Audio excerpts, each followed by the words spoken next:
अगर आप SSC CPO 2026 के लिए तैयारी कर रहे हो तो ये क्लास आपके लिए बहुत इंपॉर्टेंट रहने वाली है, क्योंकि इस क्लास में हम टॉप 50 क्वेश्चंस करने वाले हैं जो एसएससी सीपीओ 2025 में पूछे गए थे। आपको सारे शिफ्टों के क्वेश्चंस हैं वो सोल्व करने की जरूरत नहीं है, केवल आप इन 50 क्वेश्चन को देख लो। इन 50 क्वेश्चन में आपके सारे टाइप के सवाल कंप्लीट हो जाएंगे, जो इंपॉर्टेंट है, जो रिपीटेड है और जो आपके टाइम टेकिंग वाले सवाल हैं, वो सारे क्वेश्चन इसमें आ चुके हैं। ठीक है, तो आपको इन केवल और केवल इन 50 क्वेश्चन को देखना है और इन्हीं सवालों से आपके जितने भी टाइप के सवाल हैं वो कंप्लीट हो जाएंगे। इन क्वेश्चन की पीडीएफ है आपको टेलीग्राम चैनल पे मिल जाएगी, नीचे डिस्क्रिप्शन बॉक्स में लिंक दी हुई है, वहां जाके आप ज्वाइन कर लीजिए और पीडीएफ को डाउनलोड कर सकते हो। ठीक है, स्टार्ट करते हैं, ज्यादा टाइम हम वेस्ट करेंगे नहीं, क्योंकि 50 क्वेश्चन है तो टाइम लगने वाला है। और इन जितने भी सवाल आपको 50 के 50 सवाल हैं, इन सवालों को हम वही तरीका लगाएंगे जो एग्जाम में आपको करना है, क्योंकि एसएससी ने अभी नया पैटर्न्स लगा दिया है, सेक्शनल टाइम दे दिया है कि 15 मिनट में है, आप 25 क्वेश्चन को करना पड़ेगा आपको। तो इन 25 क्वेश्चन को आप 15 मिनट में कैसे करोगे, वो आपको सेकेंड्स में जितने भी तरीके हैं वो सेकेंड्स में लगाने पड़ेंगे, तब करना पड़ेगा। तो हम वही तरीके पर बात करेंगे। जैसे ये सवाल है आपका, देखो 55 का क्यूब, 17 का क्यूब, 72 का क्यूब और इस तरीके से दे रखा है। अगर इस सवाल को हम बेसिक से करने बैठ गए तो इनका क्यूब है वो ही निकाल पाएंगे फिर। तो इस सवाल को हम ऐसे बेसिक से तो नहीं कर पाएंगे, लेकिन हम क्या करेंगे, यूनिट डिजिट वाला कंसेप्ट लगा देते हैं, क्योंकि यहाँ पे सभी ऑप्शन है वो अलग अलग दे रखे हैं।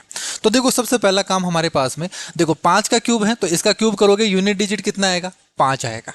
ठीक, इसका यूनिट डिजिट है ये 5 आएगा। ठीक, 7 का क्यूब करोगे, 7 का क्यूब होता है 343, यानी इसका यूनिट डिजिट है वो 3 आएगा। 2 का क्यूब करोगे ये 8 आएगा। 0 है यहाँ पे यूनिट डिजिट तो 0 आएगा। तो सभी को जोड़ दीजिए, यहाँ पे जो भी प्लस है माइनस है ऐसा कर दीजिए। तो यहाँ आ गया 5 और 3 8, 8 में से 8 गया, 0 आ गया। तो जो यूनिट डिजिट आएगा, इसका जो आंसर आएगा उसका यूनिट डिजिट है वो 0 होगा। तो 0 आएगा, यानी यहाँ पे ऑप्शन देखो, यहाँ पे केवल और केवल एक ही ऑप्शन दे रखा है जो 0 है, बाकी तो सारे डिफरेंट है, इसलिए हमने ये वाला तरीका लगा दिया। मान लेते हैं अगर इस तरीके से अलग अलग कुछ आ रखा होता तो हम डिजिटल सम लगाते, कि यहाँ पे हम डिजिट का सम करके फिर वो तरीका लगाते, तो थोड़ा सा लंबा होता अगर इसमें लगाते। तो इसके बजाय हमने क्या किया, यूनिट डिजिट वाला कंसेप्ट लगा दिया। हर एक क्वेश्चन में अलग अलग तरीके डिपेंड करते हैं, वो इस क्वेश्चन पे डिपेंड करेगा कि क्वेश्चन किस तरीके से पूछा गया आपसे, तभी हम तरीके लगाएंगे। तरीके बहुत सारे हैं। ये सवाल देखो यहाँ से कि a प्लस बी प्लस सी है, ए बी बी सी सी ए दे रखा है, ए बी सी दे रखा है, 3 इक्वेशन दे रखी हैं, 3 वेरिएबल हैं, तो यहाँ पे एग्जैक्ट आपको सोल्व करना ही पड़ेगा। A cube plus b cube plus c cube आपसे पूछा गया है, तो इसका डायरेक्ट आपके पास में फॉर्मूला आपको पता होना चाहिए। A cube plus b cube plus c cube का जो फॉर्मूला होता है याद रखना हमेशा।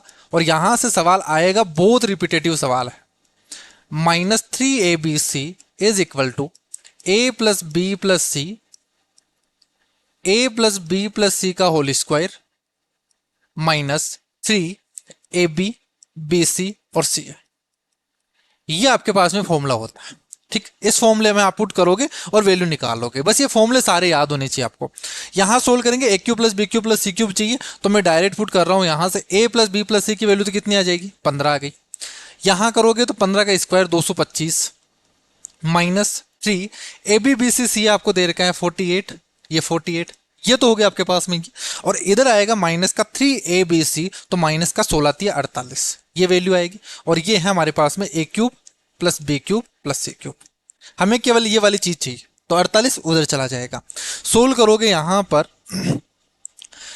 225 है और 48 इंटू 3 है, तो 3 को मैं क्या कर दूं, 50 से मल्टीप्लाई कर दूं, तो 3 पंजे 15, 150 में से 6 घटा दोगे तो 144 बचेगा। ठीक है, ये वैल्यू कितनी आएगी आपके पास में, 144 आएगी। 144 घटा दोगे 225 में, तो यहां बच गया 1 और ये बच गया आपके पास में 6 और 2 8, 81 इंटू 15 और प्लस का 48 हो जाएगा। सोल्व कर दीजिए, 15 और 1 चला जाएगा कैरी, 15 इंटू 120 और 121 प्लस 48 जोड़ दोगे तो 8 5 13, हासिल 1 चली जाएगी, 5 और 1 6 और ये आ गया आपके पास में 1263। बी ऑप्शन हो जाएगा इस सवाल का करेक्ट आंसर, ये हो गया। ठीक है, ये हो जाएगा आपके पास में आंसर। आपको फॉर्मूले पता होने चाहिए, फॉर्मूले अगर याद नहीं है तो फिर कुछ नहीं कर पाओगे एग्जाम में। ए प्लस बी दे रखा है, a cube plus b cube plus 21 a b की वैल्यू पता करनी है। अब इस सवाल में आप बेसिक से करोगे तो यहाँ ए क्यू प्लस बी क्यूब निकालोगे, वो चीज करोगे। एग्जाम वाला तरीका बताता हूँ जो शॉर्टकट में आप लगाओगे। यहाँ पे केवल और केवल आपको एक इक्वेशन दे रखी है और 2 वेरिएबल है, तो हम यहाँ पे ए और बी की वैल्यू तो फाइंड नहीं कर सकते। तो हमेशा ध्यान रखना, अगर इक्वेशन कम हो और वेरिएबल ज्यादा हो तो एक वेरिएबल को 0 कर दिया करो। इसको हम 0 कर देंगे, ये सब का सब क्या हो गया, आपका 0 हो गया। ए का क्यूब आपसे पूछा गया है, ए का क्यूब कितना हो गया, 343 हो गया। बेसिक से करते तो यहां पे क्या करते, ए क्यूब प्लस बी क्यूब निकालना है तो ए प्लस बी का होली क्यूब माइनस का 3ab, ए प्लस बी है वो 7 दे रखा है तो ए बी इंटू 7 करोगे और यहां पे 21ab है, इससे तो ये कट गया, ए प्लस बी का होली क्यूब ही बच गया, ए प्लस बी 7 है तो 7 का क्यूब कर दोगे, 343 आ जाएगा इस सवाल का आंसर। ये आपका बेसिक तरीका है, एग्जाम में करना इस सवाल को ऐसे करोगे। नेक्स्ट क्वेश्चन देखो, पी क्यू आर एक वृत्त पर 3 बिंदु हैं, आर एक स्पर्श रेखा है, जैसे जैसे बोला है उसके अकॉर्डिंग करते जाओ, थोड़ा सा हम स्पीड से करेंगे अब सवालों को, क्योंकि इस तरीके से फिर बहुत ज़्यादा टाइम लग जाएगा और ये छोटे छोटे सवाल हैं, बेसिक से सवाल है। पी क्यू आर एक वृत्त पर 3 बिंदु हैं, आर पर एक स्पर्श रेखा है, तो आर पर इस तरीके से एक स्पर्श रेखा है जो क्यूपी से एस पर मिलती है, यानी पी क्यू आर है वो इस पॉइंट पे थे, इस सर्किल पे थे, तो क्यूपी लाइन है तो इस तरीके से ये क्यू है ये पी है, तो ये जो क्यूपी लाइन है ये आपके एस पर मिलती है यहां पर, ठीक। पी एस आर है ये वाला एंगल है, ये 40 डिग्री दे रखा है, और पी आर एस ये वाला जो एंगल है ये दे रखा है 44 डिग्री। हमसे पूछा गया है कि पी क्यू द्वारा सेंटर पे बना हुआ एंगल बताना है, तो इस सेंटर पे बनाया हुआ एंगल आपसे पूछा गया है, यानी इस पी क्यू द्वारा ये एंगल आपको फाइंड करना है, ये तो पूछा ना। अब इस सवाल में देखो यहाँ पे ये 40 है ये 44 है, ठीक है, ये 44 है, तो मुझे बताओ यहाँ पर ये बाहर वाला कौन है, ये पूरा का पूरा एंगल आ जाएगा, तो 44 और 40 जोड़ोगे तो ये कितना आ जाएगा, 40 और 84, तो ये होगा आपका टोटल 84 डिग्री, पूरा एंगल होगा 84 डिग्री। ये भी रेडियस है ये भी रेडियस है, तो मुझे अगर ये एंगल निकालना है तो ये एंगल निकाल लूँ मैं। अब ये एंगल कैसे आएगा, ये सेंटर है ये सेंटर है, और अगर इसको हम मिला दे, अगर इसको हम मिला दे इस तरीके से, या फिर इस तरीके से देखें, ये आपके पास में स्पर्श रेखा है, ये आपका पास में कोड है, इस द्वारा जो बना हुआ है इसी कोड द्वारा ये जो एंगल बनेगा, ये कोड ये एंगल बनेगा, ये आपका कितना बनेगा, या फिर इसमें सेंटर से अगर लगाया जाए तो फिर 90 डिग्री होगा, और वो लगाना पड़ेगा फिर कंसेप्ट आपको कि ये सेंटर है, इस वाले ट्राइंगल में आप देख लो ये पूरा एंगल कितना है 90 डिग्री है, ये 44 है, तो बाकी का बचा हुआ एंगल आ जाएगा, बाकी का बचा हुआ एंगल कितना आएगा, ये 6 है 50 हो गया, और ये आपके पास में 46 यानी 90 बन गया, ठीक। ये 46 है, अब ये भी रेडियस है ये भी रेडियस है, तो ये 46 है तो ये भी कितना होगा आपका 46 डिग्री होगा क्या, और ये 46 होगा तो बाकी का बचा हुआ एंगल आ जाएगा, क्योंकि टोटल 84 है, 84 में से इस पूरे 84 में से 46 हटा दो, तो ये आपके पास में एक एंगल आ जाएगा 6 4 10 यानी 8 दूनी 16, कितना बचेगा आपके पास में 4 और 4 5 और 3 38, ये 38 डिग्री। अब ये रेडियस है ये रेडियस है, तो ये 38 है तो ये भी 38 ही होगा, और ये एंगल निकालना है, अगर ये एंगल निकालना है तो कितना आ जाएगा 180 में से 38 का डबल घटा दो तो ये हो जाएगा आपके पास में 76 हटा दो तो ये हो गया 104 डिग्री। थोड़ा सा अच्छा सवाल है, 104 डिग्री सवाल का आंसर हो जाएगा। क्या किया मैंने भाई, देखो यहां पर ये टोटल एंगल 84 हो गया, यहाँ 90 डिग्री बनाते ये एंगल आ गया, ये बाकी का बचा हुआ आ गया, ये 38 है तो ये भी 38 है, बाकी का बचा हुआ एंगल निकाल लो तो आंसर आ जाएगा आपका। ये जो दो त्रिज्या वाले दो वृत्त हैं जिसमें आर और आर रेडियस है, एक कैपिटल आर है एक स्मॉल आर है, स्पर्श रेखा है एक ही उभयनिष्ठ हो, यानी स्पर्श रेखा है वो उभयनिष्ठ है, तो उनके केंद्र के बीच में डिस्टेंस बतानी है, तो इस तरीके से होगा। ये सर्किल है और एक छोटा सर्किल और है, दोनों की जो स्पर्श रेखा है वो सेम है, ये सेम होगी, इस तरीके से तो होगी। और यहां पर मुझे बताओ इसके सेंटर के बीच में डिस्टेंस कितनी होगी, ये डिस्टेंस हमसे पूछी गई है।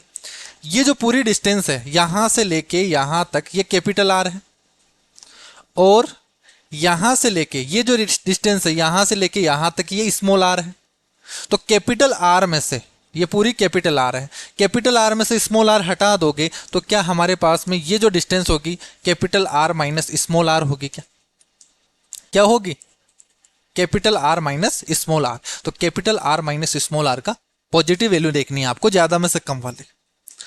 37.5 सेंटीमीटर और 13.5 सेंटीमीटर त्रिज्या वाले दो वर्त हैं, एक दूसरे को बाह्य रूप से स्पर्श करते हैं। इसकी डायरेक्ट कॉमन टेंजेंट निकालनी है जब भी दो सर्किल टच करते हो। और इंपॉर्टेंट और रिपीटेटिव सवाल है, यहां पर ध्यान रखना, हम अगर दो सर्किल अगर बाहर से टच करते हैं, इसकी कॉमन टेंजेंट की लेंथ निकालनी हो तो डायरेक्ट कॉमन टेंजेंट का सीधा फॉर्मूला आप याद रखना 2√R1R2 ये होता है।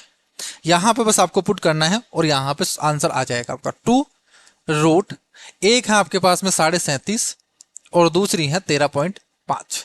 इस कैलकुलेशन को सोल्व करना है तो क्या किया जाए, यहां पर इस पॉइंट को और इस पॉइंट को हटाएंगे तो नीचे तो कितना आ जाएगा, 100 आ जाएगा। रूट लेना है यहाँ पे, तो मुझे बताओ यहाँ पे 2 है, इस 100 को हटाएंगे तो नीचे तो 10 आएगा, इनटू 375 है और यहाँ पे 13.5 है। तो अगर मैं यहाँ पे 5 और यहाँ से 5 ले लूँ तो बाहर 5 आ जाएगा। ये बचेगा आपके पास में रूट के अंदर 37×2 यानी 75 और यहाँ पे 13×2 26 और 27 ये बचेगा। 75 को मैं 25 × 3 लिख सकता हूँ, तो 25 से यहाँ पे बाहर आ जाएगा 5 और, तो 2/10 × 5 तो है, 1 5 यहाँ से आ गया 75 से, ठीक है। 25 तिया 75 3 बचा और 27 तिया 81 है, 81 का रूट कितना करोगे, 9 आ गया। तो ये आ जाएगा आपके पास में आंसर। सोल्व कर दोगे 2 0 से ये 5 दूनी 10 से कट गया और 9 पंजे 45 से सवाल का आंसर हो गया। ये आ गया, डायरेक्ट फॉर्मूला है। यदि एक समबहुभुज में 35 विकर्ण है तो उसके प्रत्येक आंतरिक कोण का मान कितना होगा, और ये रेगुलर पॉलीगन का बेस्ट सवाल है। इस कंसेप्ट पे बेस्ड सवाल 100% आपका आने वाला है। यहां पे विकर्ण बोला है, ध्यान रखना फॉर्मूला डायरेक्ट कि n(n-3/2) है, ये विकर्ण्स होते हैं, नंबर्स ऑफ डायगोनल्स का फॉर्मूला होता है। आपको दे रखे हैं 35, ये 35 है। तो यहां सोल्व करके आप पहले तो n की वैल्यू निकालोगे, 35 × 70 है, माइनस का 70 = 0। क्वाड्रेटिक इक्वेशन बन गई। क्वाड्रेटिक इक्वेशन को डायरेक्ट सोल्व कैसे करते हैं, इस 70 का फैक्टर ऐसे करो कि यहाँ पे माइनस का 3 बन जाए। तो 70 के अगर फैक्टर करेंगे तो मैं इसको क्या लिख सकता हूँ, 70 को 10 × 7 लिख सकता हूँ। तो मैं माइनस का 10 और प्लस का 7 लिख दूँ तो क्या माइनस का 3 बन जाएगा, बिल्कुल बन जाएगा। तो यहाँ पर n की वैल्यू निकालनी है, बस साइन चेंज कर दो, माइनस है तो प्लस आ जाएगा, यहाँ प्लस है तो -7 आ जाएगा। लेकिन माइनस में वैल्यू हो नहीं सकती क्योंकि n है ना, नंबर्स ऑफ साइड्स हैं, तो माइनस में हो नहीं सकती। n की वैल्यू कितनी आ गई, 10 आ गई। हमसे ये नहीं पूछा भाई कितनी साइड है, ठीक है, हमसे ये पूछा गया है इसके इंटरनल एंगल्स है उसका सम कितना होगा, प्रत्येक का एंगल बोला गया है। तो टोटल नंबर्स ऑफ जो total sum of interior angles होता है वो होता है n-2 × 180। और अगर एक निकालना हो तो जितनी साइड है उससे भाग दे देते हैं, तो ये आपके पास में आ जाता है।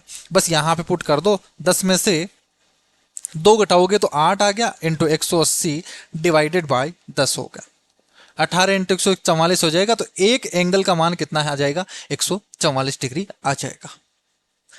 एक त्रिभुज के शीर्ष हैं वो इस तरीके से हैं, तो इसका परिकेंद्र के निर्देशांक बताना है। परिकेंद्र का मतलब सरकम सेंटर। सरकम सेंटर क्या होता है, देखो अगर मैं इनको डिनोट करूं तो देखो किस तरीके से ट्राइंगल बनेगा।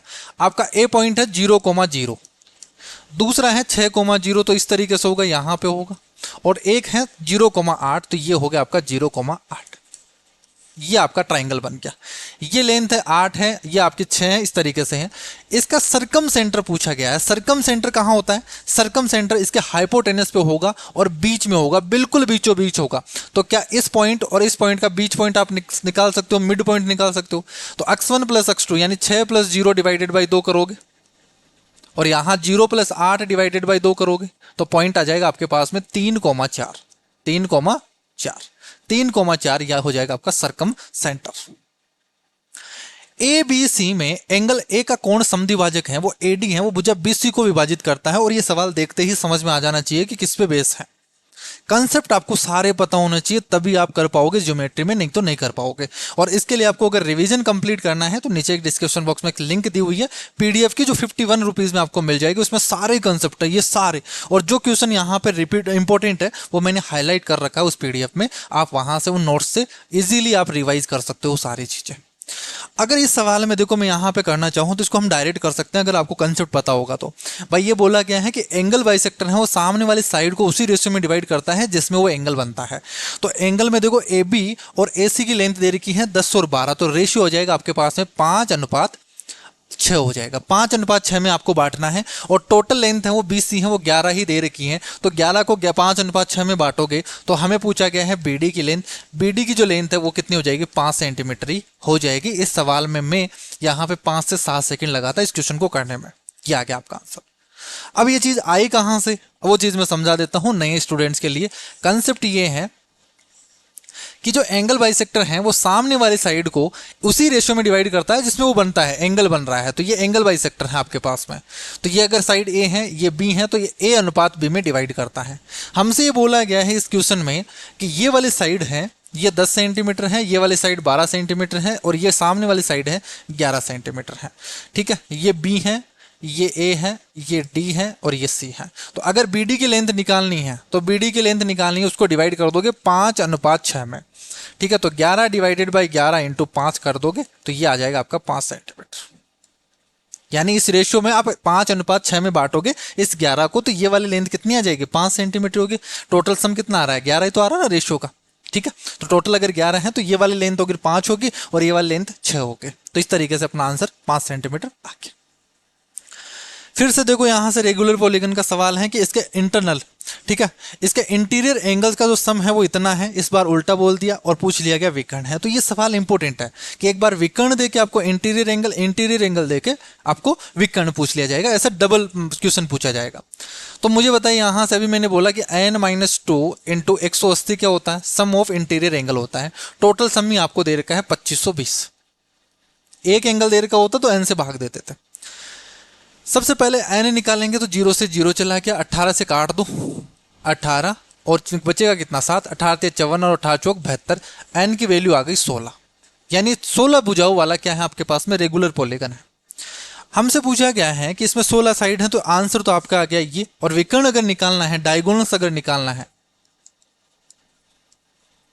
तो डायगोनल का फॉर्मूला क्या होता है, n-3/2। यहां पुट करोगे तो n की वैल्यू 16 पुट कर दो, 16 इंटू 13 डिवाइडेड बाई 2, 13 इंटू 104 आ जाएगा। इस सवाल का आंसर हो जाएगा। यह आ गया आपका आंसर। इसलिए यहां से रेगुलर पॉलीगन से सवाल पूछा जाता है, इंपॉर्टेंट है और ये रिपीटेटिव टाइप था। ये सवाल देखो ये बहुत बार रिपीट हुआ है, इस बार 2026 में भी बहुत बार रिपीट हुआ है कि 225 डिग्री को रेडियन में बदलो। अब रेडियन में अगर बदलना है, रेडियन का मतलब सीधा सीधा ये होता है कि 225 है, इसको आप मल्टीप्लाई कर दो π/180 से।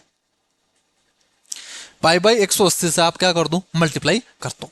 भाई जैसे हम करते हैं ना यहाँ पे कि 30 डिग्री है, उसको रेडियन में कन्वर्ट करते हैं तो π/180 से करते हैं कि 30 को हम भाग देते हैं, 3 × 18 π/6 होता है। तो हम ऐसे भी याद कर रखे हैं कि π/6 का मतलब 30 है, π/3 का मतलब 60 है। वही चीजें हैं कि 60 डिग्री को हम पाई की टर्म में कैसे कन्वर्ट करें और पाई वाले टर्म को हम डिग्री में कैसे कन्वर्ट करते हैं, सेम चीजें हैं।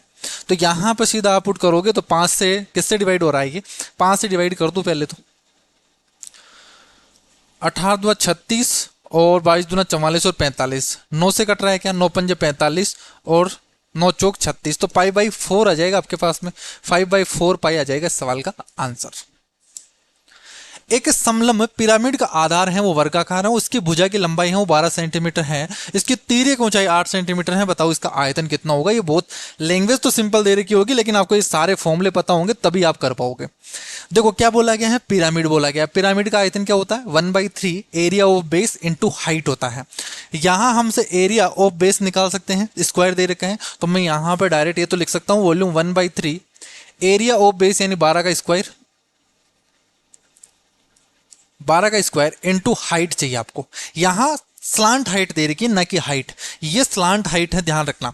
स्लांट हाइट और हाइट में क्या अंतर है, जैसे मान लीजिए आपके पास में ये आपका एक स्क्वायर बेस पिरामिड है, इस तरीके से होगा तिकोना, इसको बोलते हैं अपन पिरामिड। इसमें ये जो परपेंडिकुलर डिस्टेंस है ये, इसको हम बोलते हैं हाइट, और ये जो यहां पर बन रही है एक साइड पे, इसको हम स्लांट हाइट बोलते हैं, इसको बोलते हैं स्लांट ईज, ठीक है, तिर्यक किनारा बोलते हैं। तो ये आपको दे रखा है 8 सेंटीमीटर, ये 8 दे रखा है, ये पूरी साइड है ये 12 सेंटीमीटर है। तो मुझे बताओ ये कितनी हो जाएगी, आधी हो जाएगी तो ये 6 हो जाएगी। अब ये हाइट होगी, ये हाइट कितनी आ जाएगी h, आप बोलोगे 8×64 माइनस 6×36 का रूट कर दोगे तो ये इतनी होगी। या ऐसा नहीं करो तो यहाँ 2 से भाग दे दो तो 3 और 4, 16 माइनस 9, 16 माइनस 9 का मतलब 7 और 7 यानी 2 रूट h की वैल्यू हो जाएगी, यहाँ से h की वैल्यू हो जाएगी 2 रूट 7 आ जाएगी। इसको भी सोल्व करोगे इतना ही आ जाएगा आपको। ठीक है, ये होगा आपके पास में 4 4 8 28 होगा, 7 चौक 28, 2√7 हो जाएगा। पुट कर दो यहाँ पे 1/3 इंटू 144 इंटू 2√7, बस।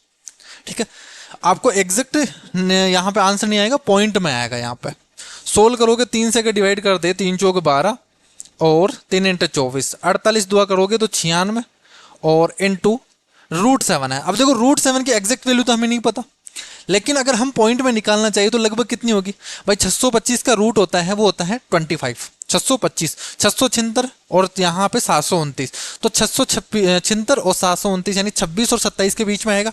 तो मैं बोल देता हूँ 2.6 के करीब आएगा, 2.6 से थोड़ा सा ज़्यादा आएगा। 96 को मल्टीप्लाई करेंगे, आप देख लीजिए ऑप्शन किसके नज़दीक जाएगा। यहाँ पे 2.6 यानी अगर मैं इसका 2.5 गुना कर दूं तो लगभग आंसर कितना आएगा, 25 से मल्टीप्लाई करना है, 4 दूनी 8, 4 चौक 16, 240,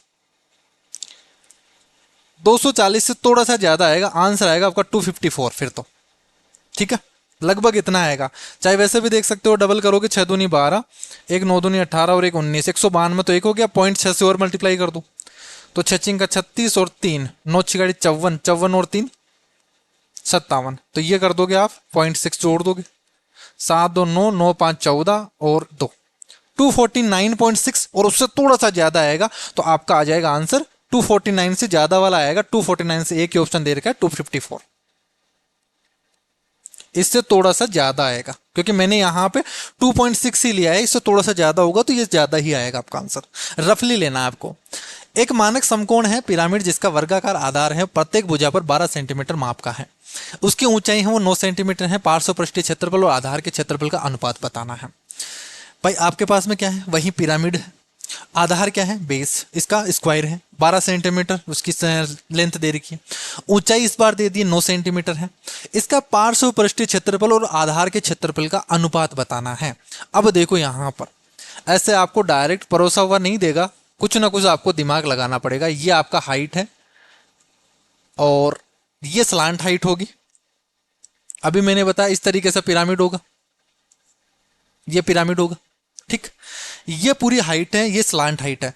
इस बार आपको ये 12 सेंटीमीटर दे रखा है, ये आधी हो जाएगी 6 हो गई, और ऊंचाई है वो 9 दे रखी है, ये 9 दे रखी है तो 6 9 और ये लेंथ कितनी आ जाएगी स्लांट हाइट, ये 12 आ जाएगी। स्लांट हाइट 12 आ जाएगी ट्रिपलेट से, यहां पे राइट एंगल ट्रायंगल बन जाएगा।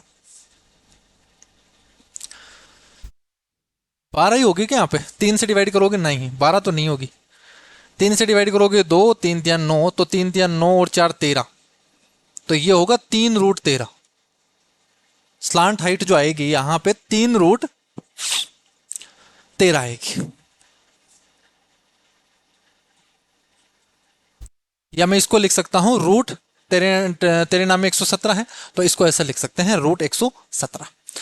अब इसका मुझे क्या निकालना है, टोटल सॉरी कर्व, इसका लेटरल सरफेस एरिया निकालना। लेटरल सरफेस एरिया क्या होगा, देखो 1 2 3 4 ट्राइंगल बन चुके हैं, 4 ट्राइंगल का एरिया निकाल सकते हो, बिल्कुल निकाल सकते हैं। 4 इंटू एक ट्राइंगल का एरिया कितना होगा 1/2, बेस कितना है 12 और इस बार हाइट कितनी आ गई, इसकी स्लांट हाइट होगी √117। ये तो हो गया आपके पास में लेटरल सरफेस एरिया। चारों सरफेस का आ गया आपके पास में अनुपात। आपको निकालना है बेस एरिया। बेस एरिया कितना होगा, 12 का स्क्वायर करोगे 144 होगा, यही तो होगा। बस यही रेशियो हमसे पूछा गया है, सोल्व कर दोगे। 1 12 से तो यहाँ काटोगे 12 बार चला गया, 2 से काटोगे 2 बार और यहाँ 6 बार हो गया, तो आंसर कितना आ गया 117√6।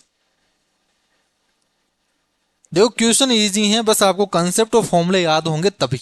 अगर ये चीजें याद नहीं होगी तो फिर ये सवाल है आपको डिफिकल्ट बन जाएंगे। एक समलंब पिरामिड का आधार है वो वर्गाकार है, इसका आधार क्षेत्रफल 100 वर्ग सेंटीमीटर है, पार्श्व पृष्ठीय क्षेत्रफल इतना है, बताओ पिरामिड की ऊंचाई कितनी होगी। इस बार उल्टा दे रखा है आपको कि आधार का क्षेत्रफल तो 100 है, तो मुझे बताओ अगर बेस एरिया है वो 100 दे रखा है, यानी साइड स्क्वायर अगर आपको 100 दे रखा है तो साइड कितनी आ जाएगी, आप बोलोगे 10 आ जाएगी। इसके एरिया क्या है यहाँ पे 100 है, तो यहाँ पे साइड आ गई इस स्क्वायर की 10 सेंटीमीटर। इसका पार्श्व पृष्ठीय क्षेत्रफल है 260 है, पिरामिड की ऊंचाई निकालनी है, तो वही चीज ये हाइट होगी, ये स्लांट हाइट होगी। इस बार हाइट आपको निकालनी है, ये एच निकालनी है। ये तो आधी होगी, ये 10 है तो कितनी हो जाएगी, 5 हो जाएगी। और ये स्लांट हाइट आप निकाल सकते हो कहाँ से, पार्श्व पृष्ठीय क्षेत्रफल से, लेटरल सरफेस एरिया से। तो जो लेटरल सरफेस एरिया होगा वो कितना होगा, 4 इंटू 1/2, आधार तो कितना होगा 10 सेंटीमीटर, इंटू स्लांट हाइट, जो स्लांट हाइट है मैं जिसको एल से डिनोट कर देता हूं, ये एल है, ये आपको दे रखा है 260 है। ठीक, 2 से करोगे 20 से डिवाइड कर दोगे 13 आ गई। एल की वैल्यू कितनी आ गई, 13 आ गई। ये 13 है, तो मुझे बताओ यहां से एच की वैल्यू आ गई क्या, 5 12 13 है, तो ट्रिपलेट हो गया 5 12 13 का। एच की वैल्यू कितनी हो जाएगी, 12 सेंटीमीटर हो जाएगी। एक शंकु की ऊंचाई है वो 30 सेंटीमीटर है, इसे आधार से 10 सेंटीमीटर ऊंचाई एक समतल से काटा जाता है। शंकु के आयतन का कितना प्रतिशत भाग है वो कटे हुए भाग के ऊपर है। यानी आपसे इस तरीके से बोला गया है कि आपके पास में एक शंकु है, ये एक शंकु है, और यहां से ये पूरी जो लेंथ है आपकी ये 30 सेंटीमीटर है, ये 30 सेंटीमीटर है, और आधार से 10 सेंटीमीटर की ऊंचाई पर, यहां से 10 सेंटीमीटर की ऊंचाई से आपने क्या कर दिया, इसको इसे आधार से 10 सेंटीमीटर ऊंचाई पर एक समतल से काट दिया गया। शंकु के आयतन का कितना प्रतिशत भाग है वो कटे हुए भाग के ऊपर है। तो ये ऊपर वाला भाग निकालना है टोटल का, ये तो निकालना, यानी ऊपर वाले शंकु का वॉल्यूम निकाल लो, वो कितना होगा 1/3 पाई,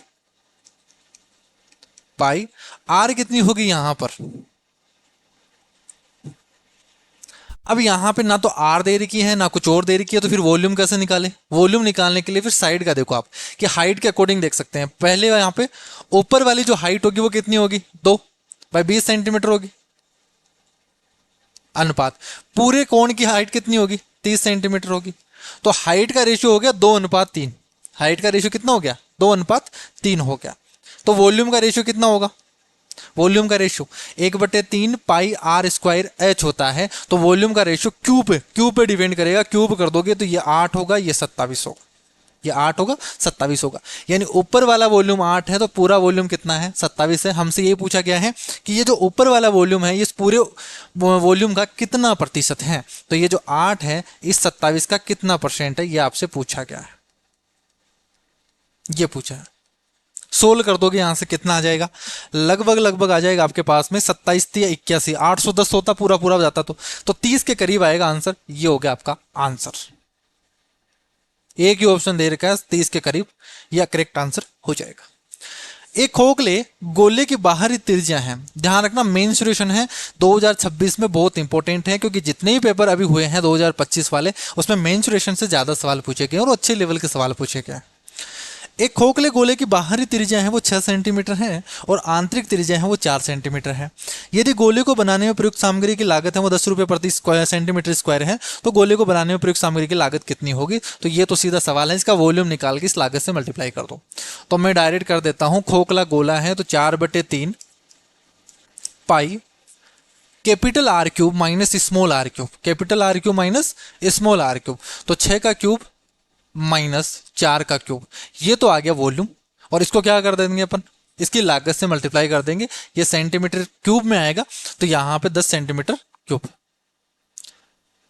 अच्छा यहां पर 10 रुपए प्रति सेंटीमीटर स्क्वायर में दे रखा है, लागत पूछा गया इसको बनाने के लिए बोला गया है कि इसको बनाया गया है। तो यहां पर जो लागत है वो 10 प्रति वर्ग सेंटीमीटर है, यानी एरिया निकालना पड़ेगा और इसको 10 से मल्टीप्लाई करना पड़ेगा, तब आपके पास में लागत आएगी। तो यहां पे सीधा सीधा आप कर्व सरफेस एरिया निकाल दो इसका, तो 4 पाई आर स्क्वायर, तो यहां पर कैपिटल पूरा निकाल लो उसमें से। एक खोखले गोले की बाहरी त्रिज्या इतनी है, आंतरिक त्रिज्या इतनी है, ऐसे सेंटीमीटर स्क्वायर में कैसे दे सकता है। The spare cost 10 rupees per centimetre cube, यहां पे वर्ग नहीं होगा घन होगा। तभी देखें यहां पे अगर किसी चीज को पेंट किया जाता है ना तब तो हम यहां पे एरिया निकालते हैं, लेकिन इसने बोला गया है कि इसमें सामग्री कितनी यूज हो गई है, तो सामग्री के लिए उसकी मोटाई और फिर हम देखते हैं कि कितना यूज किया गया है तो वॉल्यूम निकालते हैं। ठीक है, वॉल्यूम को करते हैं। अगर इसमें पेंट किया गया होता तब एरिया करते। तो यहां देखो 10 रुपये प्रति घन बोला गया है, हिंदी में और गलत दे रखा था, इंग्लिश में सही है। तो यहां पे आपको करना है 4/3 pi capital r cube minus small r cube, और इसको इसकी लागत से मल्टीप्लाई कर देना, 10 से मल्टीप्लाई कर देना। ठीक है, ये अपना आंसर होगा, बस इसको सोल्व करना हमें। अब कैलकुलेशन तो थोड़ी करनी पड़ेगी हमें। यहाँ पे बोला गया है 3 पॉइंट इसका भी यूज करना है, 4/3 इंटू 3.14 इंटू 6 का क्यूब होता है 216, इसमें से 64 घटा दोगे तो ये बचेगा आपके पास में 6, यहाँ बचेगा आपके पास में 2 और 6 4 10 यानी 5 और 152 बचेगा, इंटू 10 तो है ही, इंटू 10। अब लगभग देख लो कितना आएगा यहाँ पे आंसर। 3 से अगर मैं डिवाइड कर दूं तो ये होगा 1.3 चौके 12, 2 बचेगा, ये 6 इस तरीके से चलता जाएगा, तो यानी 1.04 मान लेते हैं अपन। 152 को अगर 4 से मल्टीप्लाई कर दूं तो 600 और ये आ जाएगा आपका 612, नहीं 15 चौक 60 और 4 दूनी 8, तो ये होगा आपका 608 और 0 से कर देंगे तो यहाँ पे होगा 6080 इंटू 1.046666 इस तरीके से जा रहा है। तो मैं इसको 1.05 बोल देता हूँ, 1.05 बोल देता हूँ, तो आंसर जो होगा वो 6080 से तो ज़्यादा होगा, तो ये तो हो नहीं सकता, ये तो बहुत ज़्यादा चला जाएगा, इसमें से नहीं होना चाहिए, ये आंसर होना चाहिए लगभग। एक बार देख लेते हैं, कंफर्म कर लेते हैं। तो देखो यहाँ से 1 से करोगे तब तो यही होगा 6000 ये हैं, और 0.04 से अगर 0.5 से ही कर देते हैं अपन तो 304, तो इसमें आप 304 जीरो है और पॉइंट से कर रहे हो तो इसमें 30 जोड़ोगे तो ये आएगा आपके पास में 6120, 6120, और इसमें पॉइंट और भी आगे हैं।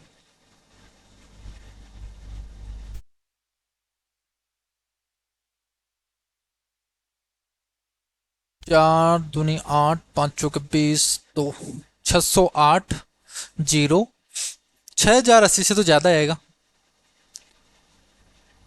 तो यहाँ जो आंसर आना चाहिए, देखो ये तो हो नहीं सकता ना, ये तो हो नहीं सकता, ये भी नहीं हो सकता, ये भी नहीं हो सकता, फिर तो यही होगा।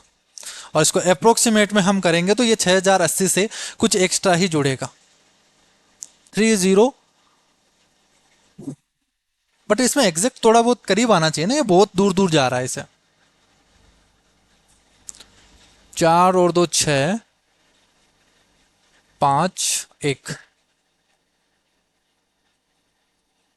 6080 है, इसको 10 से भी करोगे आप, अगर 10 से करोगे तो 10.4 हो गया, यानी 10.5 हो गया एक तरीके से, तो 6080 और यहाँ पर 0.5 से करोगे तो 30430 आ रहा है इसमें, 083 11, तो ये 6000 इस तरीके से आ रहा है, 6110 आ रहा है। अब इसने और कौन सी कैलकुलेशन लगाई है, ठीक है, नियरेस्ट तो आपका वही आंसर होगा, तो आपका नियरेस्ट जो आंसर होगा वो आपका बी ऑप्शन होगा, और तो फिर दूर दूर चले जाएंगे आपका, ये नहीं होगा भाई। कंसेप्ट तो यही है, 4/3 pi capital r cube minus small r cube करोगे और इसको 10 से मल्टीप्लाई कर दोगे आप। 16 सेंटीमीटर त्रिज्या वाले एक बेलनाकार बर्तन में 30 सेंटीमीटर की गहराई तक दूध रखा जाता है। यदि एक ठोस अर्धगोला दूध में डुबोया जाए तो द्रव का स्तर है वो 9 सेंटीमीटर बढ़ जाता है। अर्धगोलाकार गेंद की त्रिज्या क्या होगी? ये बहुत अच्छा सवाल है, एक बार पॉज करके इसको जरूर करना, ठीक है। आप कौन सा तरीका लगाते हो और मैं कौन सा तरीका लगाता हूँ एक बार चेक करना। इस सवाल में, ये सवाल जो है ये प्री में, मेंस में, हर एक सवाल, हर एक आपके एग्जाम में पूछा जाता है, और इस पे बेस कभी आपके पास में अर्धगोला रख देगा, कहीं इस बार में जो कंचे रख दिए जाएंगे, कभी कुछ डाल दिया जाएगा। ऐसे सवाल हैं, बहुत रिपीटेटिव टाइप का सवाल है। इस टाइप के सवाल में जो हम कंसेप्ट लगाते हैं वो यही लगाते हैं कि जितना स्तर उस लिक्विड का बड़ा है, जितना लिक्विड का स्तर बड़ा है, वो जो आयतन बढ़ेगा उतना ही आयतन, यानी उसमें डाला है क्या है।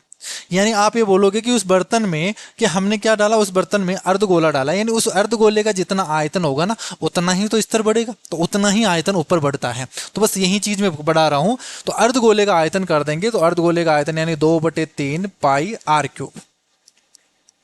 अर्धगोले की त्रिज्या निकालनी है तो पाई आर क्यूब। ये जो आयतन होगा, ये जो वॉल्यूम होगा, ये बढ़े हुए स्तर के बराबर होगा कि उतना कितना स्तर है उसका बढ़ा हुआ है। तो पाई, बेलन का आयतन कितना होता है, पाई आर स्क्वायर एच, तो पाई आर की वैल्यू कितनी दे रखी है 16, तो पाई आर स्क्वायर इंटू ऊंचाई यानी उसकी हाइट है वो कितनी बढ़ गई, इंक्रीज कितनी हो गई, 9 सेंटीमीटर हो गई है, तो 9 से मल्टीप्लाई कर दोगे तो ये बढ़ा हुआ आयतन ये बराबर होगा उसमें जो वैल्यू डाली गई है उसके वॉल्यूम के बराबर होगा। सोल्व कर देंगे यहां से पाई चला गया और 2 से काटोगे तो ये 8 बार चला गया, 3 है ये इधर चला गया। ठीक, अब इसका क्या करना है, क्यूब रूट करना है। तो 9 × 27 है, 27 का क्यूब रूट तो कितना आ गया, 3 आ गया, इनटू 8 का क्यूब रूट 2 आ गया, इनटू इसमें भी 8 छुपा है 2 और आ गया, और बचा क्या यहाँ पे 2 ही बचा, ये आ गया आपका 2 का क्यूब रूट। तो 3 दूनी 6, 6 दूनी 12, तो 12 इंटू 2 का क्यूब रूट आएगा इस सवाल का आंसर, 12 इंटू ये आ जाएगा। रेखा L1 है वो बिंदु इस यहाँ से इस पॉइंट और इस पॉइंट से होकर जाती हैं, और L2 रेखा है वो इस कोऑर्डिनेट और इस कोऑर्डिनेट से होकर जाती है। L1 L2 के समांतर है। अगर दो लाइन पैरेलल है, अगर दो लाइन पैरेलल हैं तो इसकी जो प्रवणता होगी, इसका जो स्लोप होगा इसके स्लोप के बराबर होना चाहिए। दोनों का जो स्लोप है वो हमेशा बराबर होगा, ये चीज याद रखना। दोनों का स्लोप है, ये जो प्रवणता है ये क्या होगा, बराबर होगा। तो दोनों का स्लोप बराबर करेंगे। 2 पॉइंट से स्लोप कैसे निकालते हैं, y2 - y1 x2 - x1। 6 में से 1 घटा दो डिवाइडेड बाई 5 में से 2 घटा दो, ये जो बराबर होगा ये होगा 5 में से 1 कम कर दो और 10 में से 4 कम कर दो, y2 - y1 divided by x2 - x1। मैं क्या कर रहा हूं, इनके m1 और m2 को बराबर कर रहा हूं, इनके स्लोप को बराबर कर रहा हूं। सोल्व कर देंगे 6 - a divided by 3 is equal to 4/6। यहां सोल्व करोगे 3 दूनी 6, 2 से काटोगे 2 बार, a की वैल्यू कितनी आ गई, यहां से 4 आ गई, a की वैल्यू 4 आ गई। एक वर्त का एक त्रिज्य खंड है जिसकी त्रिज्या 10 सेंटीमीटर है और जिसका केंद्रीय कोण है 3π रेडियन है। आपको एंगल दे रखा है 3π रेडियन दे रखा है। उसी वर्त के एक अन्य त्रिज्य खंड का केंद्रीय कोण है वो 108 डिग्री, एक रेडियन में दे दिया, एक डिग्री में दे दिया। पहले त्रिज्य खंड के क्षेत्रफल का दूसरे त्रिज्य खंड के क्षेत्रफल से अनुपात बताइए। और त्रिज्य खंड का जो एरिया होता है वो क्या होता है भाई, टोटल πr² होता है कंप्लीट का। πr² जो होता है ये पूरे का होता है 360 डिग्री का। आपको जिसको निकालना है वो उससे मल्टीप्लाई कर देते हैं थीटा से। यानी जो एरिया डिपेंड करता है वो किस पे डिपेंड करता है, ओनली एंगल पे डिपेंड करता है, अगर रेडियस सेम है तो यहां पे सीधा आपको क्या करना है, थीटा और θ2 का रेशियो निकाल लो, वहीं आपका एरिया का रेशियो आ जाएगा। एक रेडियन में दे रखा है, एक एंगल में दे रखा है, डिग्री में दे रखा है। सोल्व कर दो तो 3 डिवाइडेड बाई 5 इंटू पाई का मतलब 180 डिग्री अनुपात, ये 108 डिग्री दे रखा है। यहां सोल्व करोगे 18 36 36 108 होता है, 108 से 108 चला गया, 1:1 क्या हो जाएगा, इनके एरिया का रेशियो हो जाएगा। 6 सेंटीमीटर भुजा वाला एक समषटभुज है, एक अंदर समषटभुज के अंदर है, वर्त के अंदर अंकित है। तो बताइए एक वर्त के अंदर है तो वर्त की त्रिज्या कितनी होगी। जो समषटभुज होता है वो इस तरीके से होगा भाई, इस तरीके से बोला गया है कि एक सर्किल है और इसमें इस तरीके से ये आपका समषटभुज। ठीक, अगर ये समषटभुज है तो ये सेंटर है, तो हमेशा ध्यान रखना रेगुलर पॉलीगन होता है एक तरीके से। तो ये जो ट्राइंगल बनते हैं ये हमेशा इक्विलेटरल ट्राइंगल बनते हैं। तो ये सेंटर अगर हो गया तो ये क्या होगी, रेडियस होगी, ये भी रेडियस होगी, ये भी रेडियस होगी, इस तरीके से। और ये लेंथ आपको 6 सेंटीमीटर दे रखा है तो ये भी 6 होगा, ये भी 6 होगा, क्योंकि इक्विलेटरल ट्राइंगल है। तो ये भी 6 है, ये भी 6 है, ये भी 6 है, तो वर्त की त्रिज्या कितनी होगी, ये भी 6 ही होगी, क्योंकि ये क्या है आपके पास में रेडियस है। एक घनाभ को 12 बराबर भागों में विभाजित करने के लिए न्यूनतम कितने कट लगाने चाहिए, न्यूनतम कितने कट करने चाहिए ताकि ये बराबर 12 भागों में डिवाइड हो सके। भाई इस तरीके से क्यूबॉइड है आपके पास में, ये आपका एक क्यूबॉइड है। आप इसको कितने मिनिमम कट लगाओ, कितने मिनिमम कट लगाओ ताकि ये बराबर बराबर घन में कट जाए, बराबर बराबर आपके पास में घनाभों में कट जाए। अब देखो यहां पे मैं क्या कर सकता हूं, अगर मैं इसके 3 टुकड़े यहां से ऊपर कट लगा दिया जाए, तो मैंने 2 कट लगाया तो 3 बराबर टुकड़े हो गए। अगर 2 कट लगाए यहां पर तो ये क्या होगा, 3 बराबर टुकड़ों में बट गया। अगर मैं ऊपर 1 कट लगा देता हूं लंबा यहां पर, तो ये जो 3 टुकड़े थे वो किस में डिवाइड हो गए, 6 टुकड़ों में डिवाइड हो गए। तो 3 टुकड़े इधर और 3 टुकड़े उधर थे, वो 6 टुकड़ों में हमारे पास में कंप्लीट हो गए। हमें कितने करना है, 12 करना है। तो मैं यहां पर 1 टुकड़ा इधर इस तरीके से कट कर सकता है। अगर इसको इस तरीके से काट दे तो ऊपर 6 हो जाएगा, नीचे 6 टुकड़े और हो जाएंगे, टोटल कितने हो जाएंगे हमारे पास में, 12 टुकड़े हो जाएंगे। तो हमारे पास में टोटल 12 टुकड़े हो जाएंगे। ठीक है, तो कितने कट हमने लगाए यहाँ पर, दो तो ऊपर कट लगाए, एक यहाँ पे लगाया, ठीक है, दो और एक तीन, और एक हमने यहाँ पे लगा दिया, तो टोटल 4 हमें टुकड़े लगाने पड़ेंगे, तब यहाँ पे ये 12 बराबर घनों में कंप्लीट हो जाएंगे। ठीक है, तो 4 मिनिमम आपको कट लगाने पड़ेंगे इसको 12 बराबर घनाभों में डिवाइड करने के लिए। एक खोखला अर्धगोला दिया गया है जिसकी आंतरिक त्रिज्या है वो 7 सेंटीमीटर है और बाहरी त्रिज्या है वो 8 सेंटीमीटर है। इसका संपूर्ण पृष्ठीय क्षेत्रफल बताना है। खोखला अर्धगोला दे रखा है, होलो हेमीस्फीयर दे रखा है, तो यानी इस तरीके से हमारे पास में एक होलो हेमीस्फीयर है, यानी एक तरीके से प्याली है। इसका मुझे क्या निकालना है, टोटल सरफेस एरिया निकालना है। तो एक तो होगा अंदर वाला एरिया, एक होगा बाहर वाला एरिया, और एक होगा हमारे पास में ये ऊपर वाला एरिया, इस तरीके से। तो एक तो ब्लू वाला एरिया निकालना है, एक आपको रेड वाला। तो ब्लू वाला निकालोगे तो 2, अगर मैं रेड वाला निकालूं 2 पाई कैपिटल आर स्क्वायर होगा, प्लस अगर रेड वाला यहां पे रेड वाला बाहर वाला हो गया कैपिटल आर, अगर अंदर वाला निकालना है तो वो होगा 2 पाई स्मॉल आर स्क्वायर। भाई टोटल एरिया होता है 4 पाई आर स्क्वायर, तो आधा हो जाएगा 2 पाई आर स्क्वायर।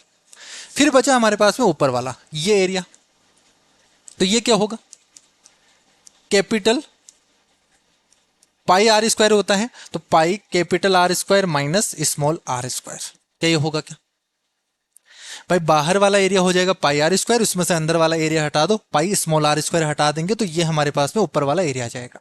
तो इस तरीके से 3 सरफेस बनी थी, तीनों सरफेस का एरिया हो जाएगा, एक बाहर वाला, एक अंदर का, एक टॉप का।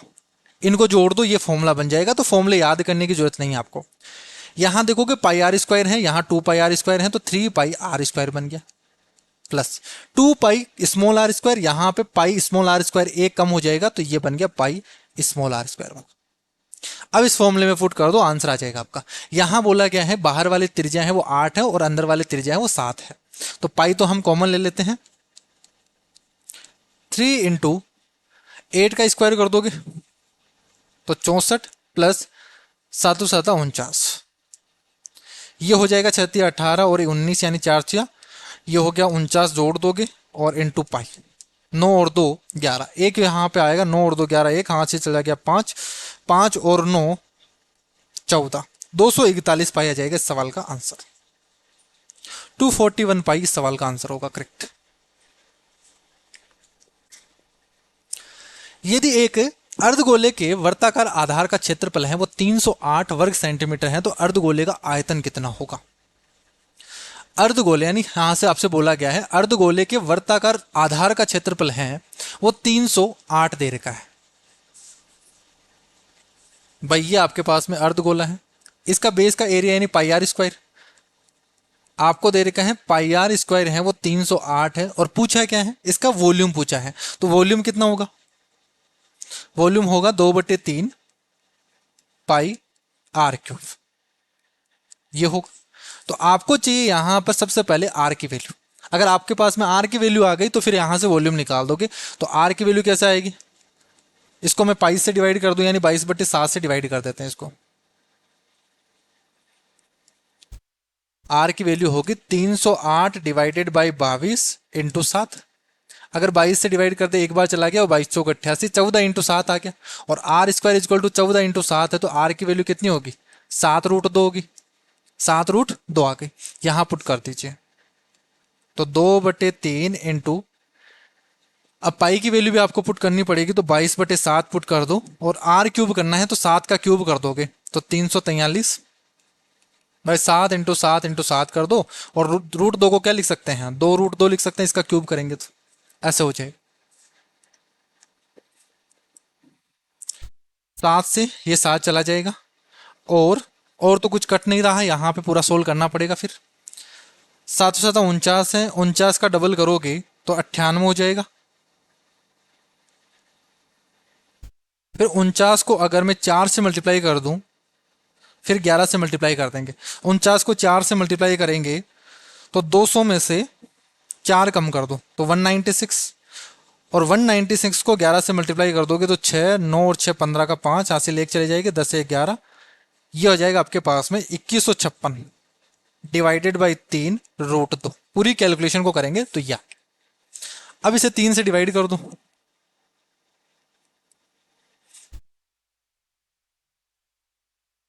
यहां पर 49 का 4 से मल्टीप्लाई किया दो और रह गए यहाँ पे, 3 से डिवाइड करेंगे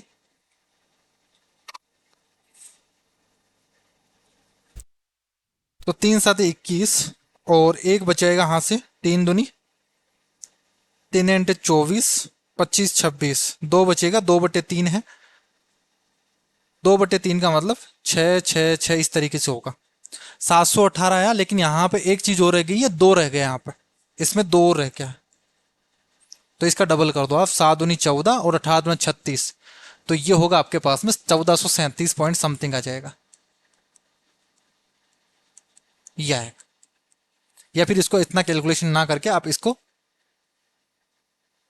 भाई यहाँ पे देखो मल्टीप्लाई करेंगे तो ये चीज आएगी, मल्टीप्लाई कर दो, 6 दूनी 12 और नीचे आएगा 3 और है, इसको जब आप सोल्व करोगे तो ये आएगा आपका 1437.33 और √2, ये हो जाएगा आपका आंसर। एक आयताकार समांतर चतुर्भुज की विमाओं का अनुपात है वो 2:3:4 है, इसका आयतन है वो इतना है, तो बताइए सबसे छोटी विमा क्या है। अब देखो अगर साइड दे रखी है एक तरीके से, ये क्या है, एक आपका क्यूबॉइड है, तो क्यूबॉइड में अगर साइड दे दी, यहाँ से वॉल्यूम दे रखा है, तो 1 यूनिट की वैल्यू निकाल दो, उससे क्या कर देंगे अपन, मल्टीप्लाई कर देंगे। तो 2 3 6, यहाँ पे अगर मैं 2x 3x 4x मानूंगा तो ये क्या आएगा, 3 दूनी 6 6 का 24x क्यूब, या 24k क्यूब बोल देते हैं, ये आ गया आपके पास में 768। अगर तीनों साइड को मैं ऐसे बोल दूं 2k है, 3k है और 4k है, आपको मिनिमम चाहिए छोटी वाली चाहिए, तो 2 से मल्टीप्लाई करोगे, आंसर जो आएगा वो 2 का मल्टीप्लाई आएगा। तो के क्यूब की वैल्यू कितनी आ जाएगी, 24 से भाग दे दो आप, 24 दूना 48 और 24 तिया 72, 72 और 24 दूना 48, तो ये आ गया। के की वैल्यू आ गई यहां से 8 चौके 32, 8 चौक 32 होगा, यानी मैं इसको लिख सकता हूं 2 क्यूब रूट ऑफ 4, ऐसे लिख सकते हैं। या फिर मैं इसको इस तरीके से ना लिख के मैं ऐसे पूरा यहाँ पे के की वैल्यू हम लगभग में निकाल लेते हैं कि 32 का क्यूब रूट करना है आपको, मुझे क्या चाहिए, स्मॉलेस्ट नंबर चाहिए, तो वो क्या होगा, 2k होगा, यानी आपको 2 से मल्टीप्लाई करना है इस नंबर का, जो भी अप्रोक्सीमेशन में वैल्यू आएगी, यही तो करना है ना। तो 32 का क्यूब रूट करना है, तो ये लगभग आंसर किसके बीच में आएगा, आप ऐसे चेक कर लो भाई, 3 का क्यूब होता है 27, 4 का क्यूब होता है 64, तो ये किसके करीब है, 27 के करीब है, तो 3 पॉइंट समथिंग आएगा, कितना आएगा, 3 पॉइंट समथिंग आएगा, 3 पॉइंट समथिंग आएगा, तो लगभग जो आंसर आएगा वो 6 पॉइंट समथिंग आएगा, आंसर आपका 6 पॉइंट समथिंग आएगा, ये होगा। ना तो 8 हो सकता है, ना 12 हो सकता है, ना 16 हो सकता है, दूर दूर है आपके पास में ऑप्शन। एक बेलनाकार मोमबत्ती है वो जिसकी तेजिया 3 सेंटीमीटर और ऊंचाई 10 सेंटीमीटर है, समान रूप से जलती है, हर 2 घंटे में इसकी ऊंचाई है वो 1 सेंटीमीटर कम हो जाती है, 2 घंटे में 1 सेंटीमीटर तक जल जाती है, एक तरीके से ये बोला है। तो इसने बोला कि कितने घंटे में 70% आयतन है वो जल जाएगा, तो इस तरीके से हम ना बोल के यहाँ पे आयतन वगैरह चीज़ें ना निकाल के मैं ऐसे बोल दूँ कि 2 घंटे में वो 1 सेंटीमीटर जलती है, 2 घंटे में 1 सेंटीमीटर जलती है, 70%, यहाँ पे रेडियस तो सेम ही रहने वाली है, इसके लिए भी सेम ही थी तो इसके लिए भी सेम ही रहेगी। टोटल हाइट कितनी है, 10 है, तो 10 का 70% करोगे यानी 7, तो 7 सेंटीमीटर जलने में उसको कितना टाइम लगेगा, क्या आप डायरेक्ट निकाल सकते हो इसे भाई, 1 सेंटीमीटर को जलने में 2 घंटे, तो 7 सेंटीमीटर को जलने में 14 घंटे, आंसर आ गया आपका बी ऑप्शन, बिना पेन लगाए। एक शंकु को उसके आधार के समांतर चलने वाले समतल से काटा जाता है, जिसमें एक छोटा शंकु बनता है जो मूल शंकु के समान होता है। यदि इस छोटे शंकु की ऊंचाई मूल शंकु की ऊंचाई की 1/3 है तो उसके आयतन का अनुपात कितना होगा। तो यहाँ पर ये सब कट करने वाले हैं और बहुत इंपॉर्टेंट है, ये रिपीटेटिव सवाल है, आप चाहे किसी भी एग्जाम की तैयारी कर रहे हो, ये सवाल आपके हर एक एग्जाम में पूछे जाएंगे। यहां हमसे बोला गया एक छोटा शंकु बनता है कब, जब इसको समांतर से काटा जाता है, ठीक है। तो इसको मान लीजिए यहां हमने इस तरीके से काट दिया, और ये जो हाइट का रेशियो है ये कितना आ गया आपका, कि जो शंकु की ऊंचाई है छोटे वाले की वो मूल की क्या है 1/3 है, यानी टोटल हाइट अगर 3 है तो ये हाइट आ गई आपके 1, तो हाइट का रेशियो कितना आ गया शंकु का 1:3 आ गया, 1:3 आ गया, तो वॉल्यूम का रेशियो कितना होगा, क्यूब कर दोगे 1:27 होगा। छोटे वाले शंकु का वॉल्यूम 1 है तो बड़े वाले का 27 होगा। बोला है कि यहाँ पे शंकु बन के उनके आयतन का अनुपात कितना होगा, 1:27 होगा। परिमेय और अपरिमेय संख्याओं का यूनियन, यानी परिमेय और अपरिमेय संख्याओं का टोटल जो होता है, परिमेय और अपरिमेय संख्या मिलकर क्या बनती है, रियल नंबर बनती है, ये आपका आंसर होगा। ये तो आपका सीधा पूछा गया है थ्योरी बेस। एक वर्गाकार आधार वाले एक नियमित समकोण पिरामिड, ये सब पिरामिड पे देखो यहाँ पे कि इसकी ऊंचाई को अगर 20% बढ़ा दिया जाए, आधार के भुजाओं को 10% कम कर दिया जाए तो आयतन में क्या फर्क पड़ेगा।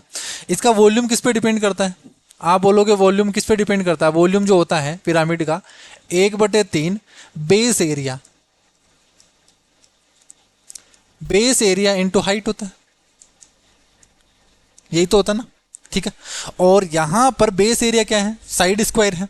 तो जो वॉल्यूम डिपेंड करेगा वो किस पे डिपेंड करेगा, साइड स्क्वायर पे इंटू हाइट पे।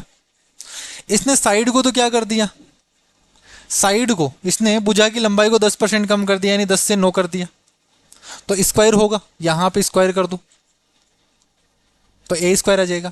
और हाइट को क्या कर दिया उसने, 20% बढ़ा दिया तो 5 से 6 कर दिया। तो क्या अगर मैं मल्टीप्लाई करूं तो क्या वॉल्यूम आ जाएगा हमारे पास में, ये वॉल्यूम आ जाएगा रेशियो का। तो ये 100 है यानी ये 500 हो गया। यहां सोल्व करोगे 9 नाम 81, 81 इंटू 6 कर दोगे तो 6 और 8 6 48 हो गया। अगर मुझे रेशियो यहां पर देखना है तो कितना हो जाएगा, यहां से 86 कम हो गया, 86 और 4 90, यानी 14 कम हो गया 500 पे इंटू 100, तो ये आ गया आपका 2.8% डिक्रीज हो गया। 2.8% क्या होगा, डिक्रीज होगा। एक पीतल के अर्धगोलाकार कटोरे का आंतरिक व्यास इतना दे रखा है, आंतरिक सतह पर टिन प्लेटिंग की लागत है 15 रुपए प्रति वर्ग सेंटीमीटर है। देखो यहाँ पर इस बार क्या किया गया है, टिन की प्लेटिंग की जाती है, ना कि यहाँ पे लागत पूछी गई है उस पर प्लेटिंग करने के लिए। तो कटोरे के अंदर की सतह पर प्लेटिंग की कुल लागत कितनी होगी, पूछा है ओनली अंदर की सतह को प्लेटिंग करना है हमें, तो अंदर वाला एरिया निकालो उसको मल्टीप्लाई कर दो, तो ये होगा आपका 2 पाई आर स्क्वायर। यहाँ पर रेडियस है 10.5, आपको डायमीटर दे रखा है, तो 10.5 इंटू 10.5 डिवाइडेड बाई 4 होगा, ठीक है।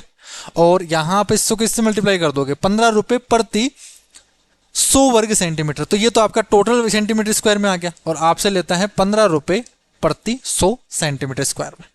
बस इसको सोल्व कर दो, आंसर आ जाएगा आपका।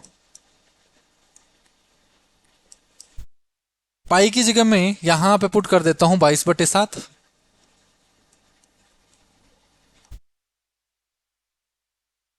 तो कितना हो जाएगा, 7 से अगर डिवाइड कर दे, देखो पॉइंट हटाएंगे तो 2 जीरो आ जाएगा, 7 से डिवाइड करेंगे 7 पंजे 35, यानी 15 से चला जाएगा। और यहाँ पे किससे कट रहा है, 4 से कट रहा है, 2 यहाँ पे और ये 11 बार चला गया।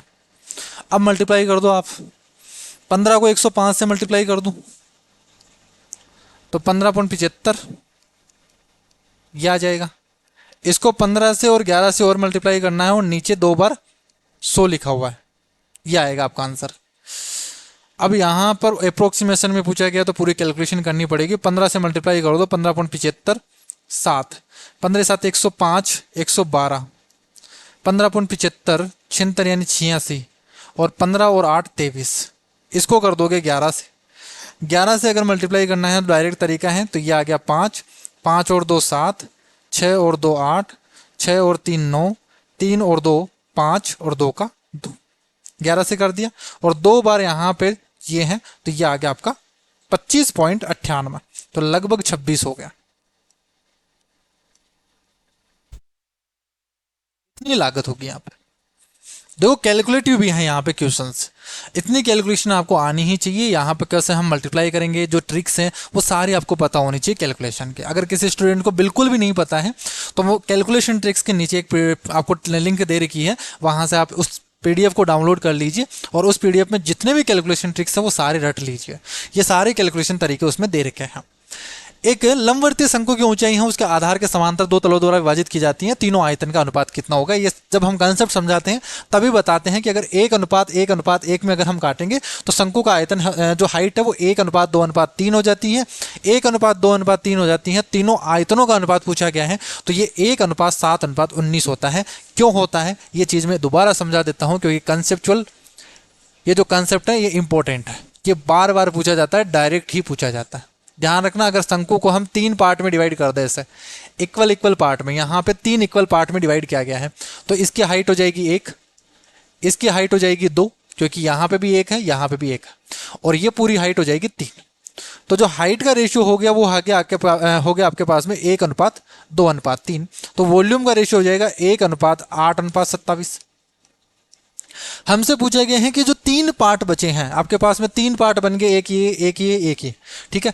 ये फर्स्ट पार्ट, ये सेकंड और ये थर्ड, इनका अगर वॉल्यूम पूछा गया हो 1, 2 और 3 का, तो मुझे बताओ इसका तो कितना होगा, वॉल्यूम 1 होगा। इस पूरे शंकु का वॉल्यूम 8 है, 8 में से 1 हटा दो तो 7 बच जाएगा। इस पूरे शंकु का वॉल्यूम है वो 27 है, इसमें से ऊपर वाले का हटा दे, इसका 8 हटा दे, इसका 8 हटा दे, तो 27 में से 8 हटा दोगे तो 19 आ जाएगा। इस सवाल का आंसर हो जाएगा। और ये रेशियो याद ही रखना, ये बहुत बार डायरेक्ट ही पूछा जाता है।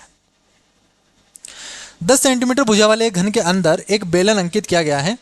एक बेलन अंकित है, घन के आयतन का कितना प्रतिशत भाग है वो बेलन द्वारा घेरा गया है। यानी हमसे बोला गया है कि बेलन का आयतन डिवाइडेड बाई टोटल क्यूब का आयतन। तो बेलन का आयतन तो कितना होता है, पाई आर स्क्वायर एच। आर क्या होगा भाई, आपके पास में एक इस तरीके से क्यूब है, इस तरीके से क्यूब है। यहां पे हमने क्या कर दिया, एक बेलन रख दिया क्या है। तो जो बेलन की रेडियस होगी वो क्या हो जाएगी, उस साइड के जो क्यूब है उसकी साइड की आधी हो जाएगी। तो पाई आर, आर की वैल्यू कितनी हो जाएगी 5 इंटू ऊंचाई कितनी हो जाएगी जितनी इस क्यूब की हाइट है 10 डिवाइडेड बाई क्यूब का वॉल्यूम, एक क्यूब होता है तो 10 इंटू 10 इंटू 10, और पूछा गया है परसेंटेज में, इंटू 100 कर दोगे, इतना परसेंट होगा। सोल्व कर दो, यहाँ पे 2 जीरो से 2 जीरो चला गया, 1 जीरो से ये जीरो चला गया, और यहाँ पर आ गया 25 इंटू 3.14, तो 25 75 पॉइंट समथिंग आएगा। आंसर आ गया आपका 78.15, 78.5%।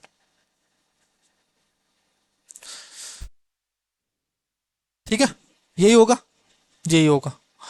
एक खोखला गोलाकार खोल है, वो 6 ग्राम प्रति क्यूब सेंटीमीटर घनत्व वाले धातु से बना हुआ है। यदि खोल के आंतरिक और बाह्य त्रिज्या क्रमशः इतनी इतनी है, तो खोल का भार कितना होगा। हमेशा ध्यान रखना, जो वेट होता है वो क्या होता है, उसके वॉल्यूम इनटू उसकी डेंसिटी के बराबर होता है। तो वॉल्यूम को आप डेंसिटी से मल्टीप्लाई कर दोगे, ये आपकी डेंसिटी दे रखी है, इसका वॉल्यूम निकाल लो। तो आपको निकालना है खोखले गोले का वॉल्यूम, तो ये होगा आपका 4/3 पाई की value 22/7 capital r cube minus small r cube, 9 का क्यूब माइनस 8 का क्यूब, तो 9 का क्यूब हो गया 729 और 8 का क्यूब हो गया 512। ये आ गया आपके पास में क्या, इसका आ गया वॉल्यूम। ठीक है, ये आ गया वॉल्यूम। इसको आप डेंसिटी से मल्टीप्लाई कर दोगे, अगर डेंसिटी कितनी दे रखी है 6 ग्राम प्रति सेंटीमीटर क्यूब में दे रखी है। ये आ गया आपका वेट, ये बाहर हो जाएगा W। बस इसको सोल्व कर दीजिए, आंसर आ जाएगा आपका। कंसेप्ट आपको पता होगा तो फिर कैलकुलेशन भी आप इजीली कर पाओगे। सोल्व किया जाए यहां से, तो मैं 3 से तो काट देता हूं इसको 2 बार। 729 में से 512 घटा देंगे तो यहां बचेगा 7, यहां बच गया 1 और ये 217 बच गया। ठीक है, इंटू 22/7 इंटू 4 इंटू 2। ठीक, ये कट गया आपके पास में 7 या 21, 31 बार चला गया। 31 का डबल कर दोगे तो 62 हो गया। 62 को 4 से मल्टीप्लाई कर दोगे तो 4 दूनी 8 और 6 चौका 24 हो गया, 248 हो गया। 31 को 2 से किया और इसको 4 से मैंने कर दिया। इसको 2 से और कर दे तो यहाँ पे 11 और बच जाएगा। 8 दूनी 16, 4 दूनी 8 और 1 9, और इसको 11 से और कर दो 6 15 14 और 5, ये बचेगा आपके पास में 54 56 आएगा। यहाँ पे पूरा कैलकुलेशन करोगे तो ये आ गया 54 56। ठीक है, इतने ग्राम में आ गया है। आपको बोला गया है किलोग्राम में बताना है, ये तो आया है ग्राम में, तो इसको किलोग्राम में कन्वर्ट करना हो तो 1000 से डिवाइड कर दूं मैं यहाँ से, तो ये आ गया 5.456 kg। D option. एक प्रिज्म का आयतन है वो 960 सेंटीमीटर क्यूब है। यदि इसका आधार का क्षेत्रफल 80 सेंटीमीटर स्क्वायर है तो आयतन 1200 सेंटीमीटर क्यूब करने के लिए ऊंचाई में कितने प्रतिशत की वृद्धि की जानी चाहिए। प्रिज्म का आयतन है वो 960 है। ठीक, इसके आधार का क्षेत्रफल 80। प्रिज्म का आयतन कितना होता है, बेस एरिया इंटू हाइट। अगर मैं वॉल्यूम को बेस एरिया से डिवाइड कर दूं तो हाइट आ जाएगी। ठीक है, और इसका आयतन कितना करना है, 1200 सेंटीमीटर क्यूब करना है, तो इसके ऊंचाई में कितने प्रतिशत की वृद्धि की जानी चाहिए।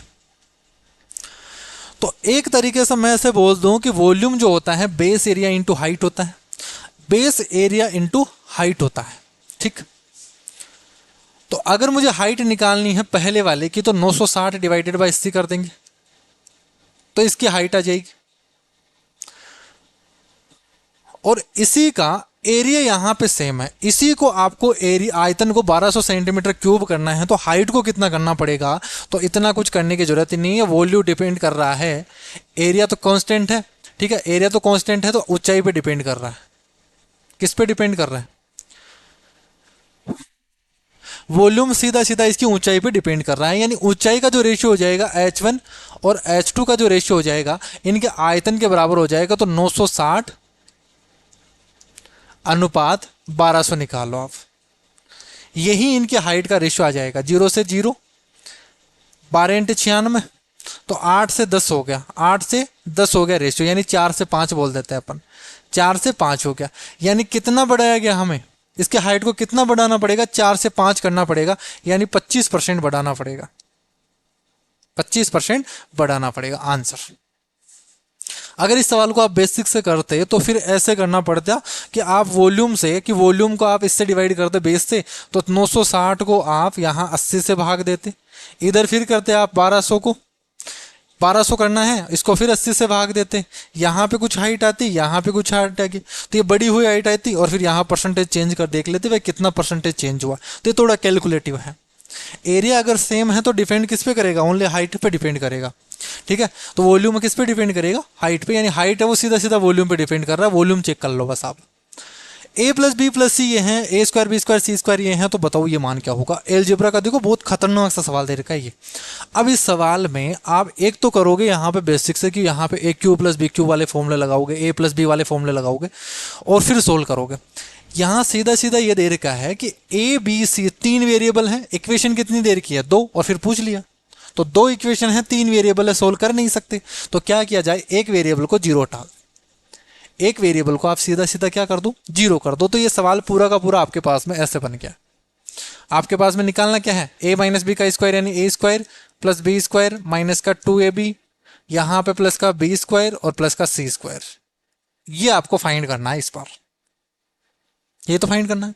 और क्वेश्चन बन गया a प्लस बी है वो 20 है, a प्लस 20 हो गया, और a square plus b square है ये बन गया आपका 200, और आपको चाहिए 2, सी तो 0 बन जाएगा ना, यहाँ से सी को 0 कर दिया तो a स्क्वायर हो गया, यानी twice of a square plus b square minus का 2ab आपको निकालना है, निकाल सकते हैं easily. Twice of a square plus b square यानी 200 माइनस का 2ab की वैल्यू निकाल लोगे यहाँ पे, इसका स्क्वायर करो 400, 400 में से 200 को उठाओगे 200, यही आएगी आपके पास में वैल्यू। 400 में से 200 को उठाओगे आंसर कितना आ जाएगा, 200 आ जाएगा। आंसर आ गया आपका ये वाला। एक मोबाइल फोन की कीमत 18,000 है, दुकानदार 12% की छूट देता है, फिर छूट वाली कीमत पर 18% जीएसटी जोड़ देता है, खरीदार को कुल कितनी कीमत चुकानी पड़ेगी। देखो 12% डिस्काउंट दिया है, जोड़ दिया कितना 18, तो माइनस का 12 plus 18 minus 12 into 18 divided by 100, ये करोगे तो जो आंसर आएगा वो 18,000 से ज़्यादा ही आएगा, क्योंकि यहाँ पे सक्सेसिव देखोगे ना तो माइनस 12 कम किया है, 18 जोड़ दिया है, तो 18,000 से ज़्यादा वाला आंसर आएगा। एक ही ऑप्शन दे रखा है 18,000 से ज़्यादा वाला, बाकी तो हो ही नहीं सकते, तो सोल्व करने की जरूरत ही नहीं है आपको। हो गया 2 सेकंड में सवाल।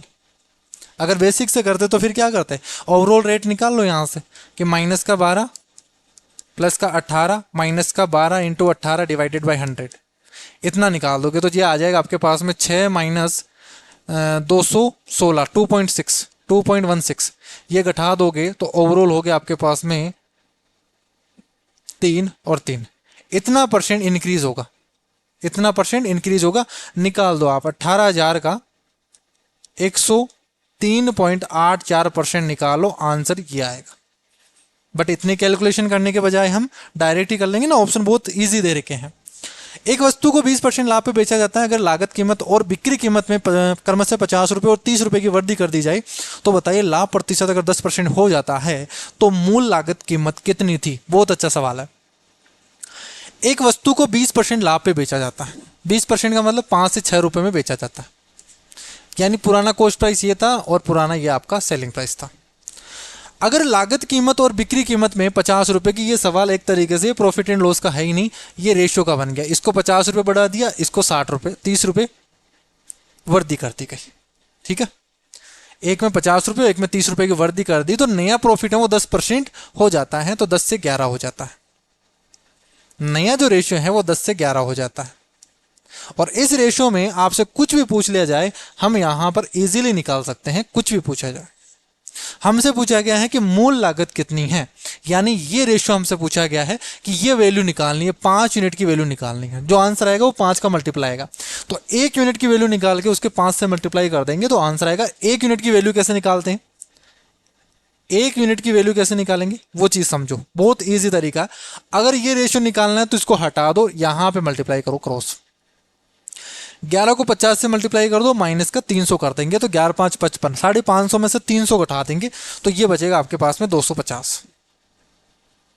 ठीक है, फिर एक रेशियो लगाना है आपको यहां पर, रेशियो के बीच में 11 इंटू 5 55, 10 इंटू 6 66, 11 इंटू 5 55 और 10 इंटू 6 हो गया 60। तो 60 और 50 दोनों का डिफरेंस लेना है। 55 और 60 के बीच का डिफरेंस आ गया 5, ये डिफरेंस आ गया 5। तो 1 यूनिट की वैल्यू कितनी आ गई, 50 आ गई। 1 यूनिट की वैल्यू 50 आ गई। कॉस्ट प्राइस हमें निकालना है, कॉस्ट प्राइस कितना होगा, 5 इंटू 50, 250 आ गया।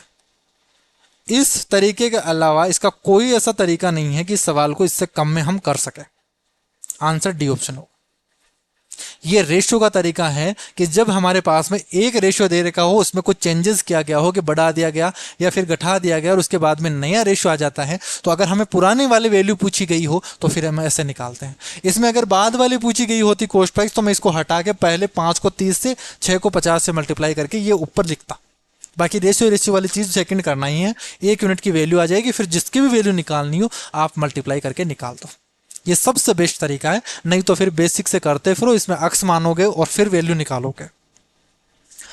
एक विक्रेता अपने उत्पाद पे 50% ज़्यादा कीमत अंकित करता है और 10% की दो क्रमागत छूट देता है, उसका प्रॉफिट परसेंट बता दीजिए। माइंड में कर लो कि 50% ज़्यादा किया गया और फिर 10% की दो क्रमागत छूट। 10% का मतलब, क्रमागत छूट का मतलब 10 कम कर दिया तो -20, और माइनस प्लस हो जाएगा, और प्लस करोगे तो 19% का ओवरऑल डिस्काउंट दिया गया है। और 50 और 19 का आप देख लोगे, यहाँ पर पहले 50 बढ़ाया गया और 19 कम किया गया, तो ऐसे सक्सेसिव निकाल दो तो थोड़ा कैलकुलेटिव हो जाएगा ऐसे माइंड में। तो ठीक है, कर सकते हो आप ऐसे। तो भाई 50 - 19 इंटू 50 इंटू 19 डिवाइडेड बाई 100 ये सवाल का आंसर होगा। 19 और 1 20 यानी 31 में से 50 2 100 यानी इसका आधा घटा दो, 9 दूनी 18, 9.5 घटा दो, 9.5 यानी मैं 10 ही घटा देता हूँ इसमें से, तो कितना बच जाएगा 21.5 से सवाल का आंसर आ जाएगा।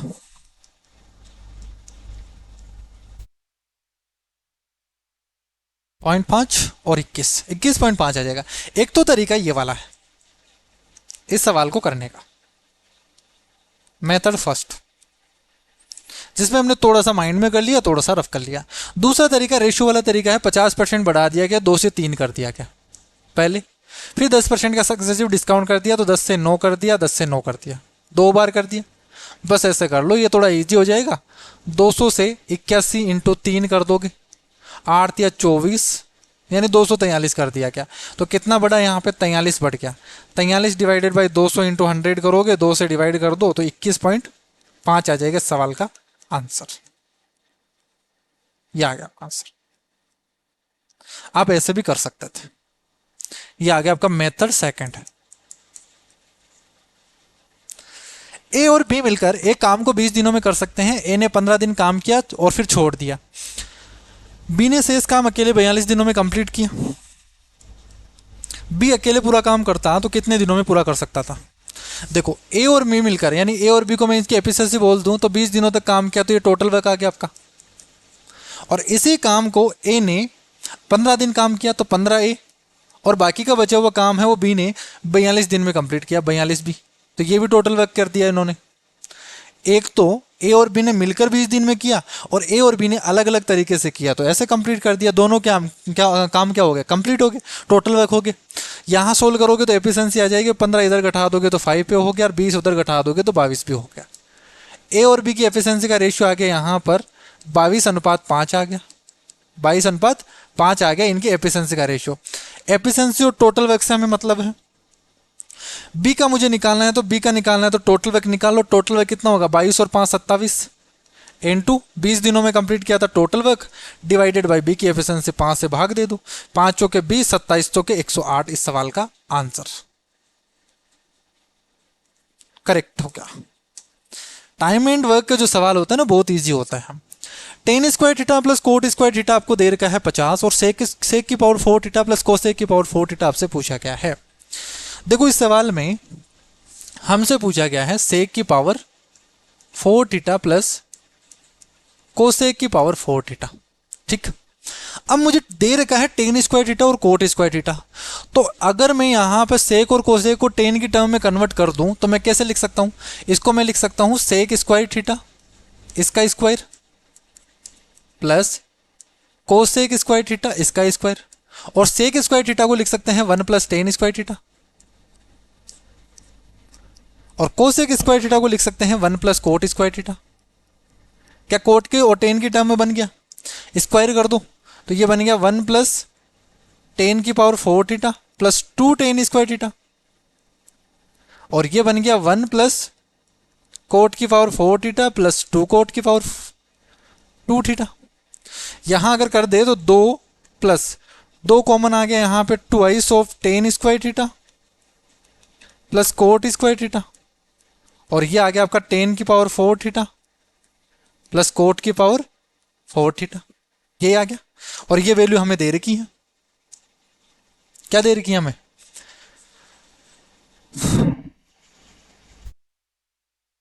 यहां पर टेन की पावर 4 थीटा प्लस कोट की पावर 4 थीटा आ गई। क्या मैं यहां पर टेन की पावर 4 थीटा प्लस कोट की पावर 4 थीटा निकाल सकता हूं, स्क्वायर कर देंगे, दोनों तरफ स्क्वायर करेंगे, यहां पे प्लस का 2 बन जाएगा इज इक्वल टू 2500, यही बना, ठीक है। A square plus b square plus 2 a b से ए कट जाएगा ये, और 50 का स्क्वायर 2500, 2500 माइनस 2 हो जाएगा। यहां ये वैल्यु आ गई हमारे पास में 50, तो 2 इंटू 2 इंटू 50 प्लस ये वैल्यू आ गई हमारे पास में 2498, 100 और 2 जोड़ दोगे 2500 और 100 जोड़ोगे तो 2600 आ जाएगा सवाल का आंसर, 2600 आ जाएगा सवाल का करेक्ट आंसर।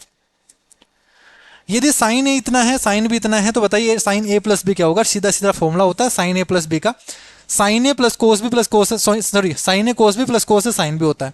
तो यहाँ साइन ए दे रखा है, तो अगर ये वाला एंगल ए है, ये 3 है, ये 5 है, तो ये 4 होगा। इस वाले ट्रायंगल में बात किया जाए कोस बी की, तो कोस बी 4/5 है, तो ये हो गया। हमें पूछा गया साइन ए प्लस बी, तो याद रखना sign a cos b plus cos a sine B ये होता है। साइन ए की वैल्यू निकालोगे यहाँ 3/5 आ जाएगा, कोस बी की वैल्यू निकालोगे 4/5 आ जाएगा, कोस ए की वैल्यू निकालोगे 4/5 आ जाएगा। ध्यान रखना एंगल का, साइन बी यानी बी में देखोगे तो ये आ गया 3/5। सोल्व कर दो 12 और 12 यानी 24/25 हो गए सवाल का आंसर। इसमें बताना है, इसमें एरिया बताना है ट्राइंगल का, और जब भी आपको कोऑर्डिनेट वाले दे रखे हो, कोऑर्डिनेट दे दे तीनों साइड के, तीनों शीर्षों के दे दे, और इसमें एरिया पूछ लिया जाए तो इसका डायरेक्ट तरीका लगाना। देखो कोई फॉर्मूला आपको याद नहीं करना, 1/2 आधार इंटू ऊंचाई होता है, तो यहाँ पे 1/2 तो आता ही है, और फिर क्या करना है कोऑर्डिनेट को लिख दो सीधा 1 2, ठीक है, 5 और 8, 10 और 3, और फिर आपको लगा देना है यहाँ पे 1 1 1, बस हो गया काम आपका, ठीक। अब सोल्व करना है बस, कैसे, यहां लेना है प्लस, यहां लेना है माइनस, यहां लेना है प्लस। 1/2 सबसे पहले लिया मैंने 1, ये 1 लिया, इस लाइन को, इस लाइन को और इस कॉलम को, इस रो को इस कॉलम को कट कर दो, बाकी के बचे 4 चीजें, चारों में आपको क्रॉस मल्टीप्लाई करना है। 8 × 1 - 3, 8 में से 3 कम करोगे 5 आ जाएगा, तो 1 × 5 आ गया। फिर माइनस का 2, यहां पे रो कट गई, कॉलम कट गया, बचा 5 और 1 10 और 1, तो 5 - 10, माइनस का 5 होगा, माइनस का 5 होगा। फिर बचा प्लस का 1, ये रो कट गई, ये कॉलम कट गया, 5 दिया 15 हो गया और 10 आटे 80 हो गया। 80 माइनस का है और प्लस 5 दिया 15 पॉजिटिव का है, तो माइनस में आएगा। तो यहां पे कितना आ जाएगा, 5 दिया 15 और 10 आटे 80, माइनस का 65 आ गया। ये इसको सोल्व कर लो, आंसर आ जाएगा 1/2 5 + 10 - 65।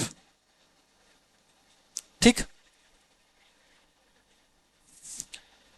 10 और 5 15। यहां पर नेगेटिव में कैसे आ रहा है ये चीज, 5 दिया 15 और -80 आ गया, और यहां पर इसको कट करेंगे 5 और -10,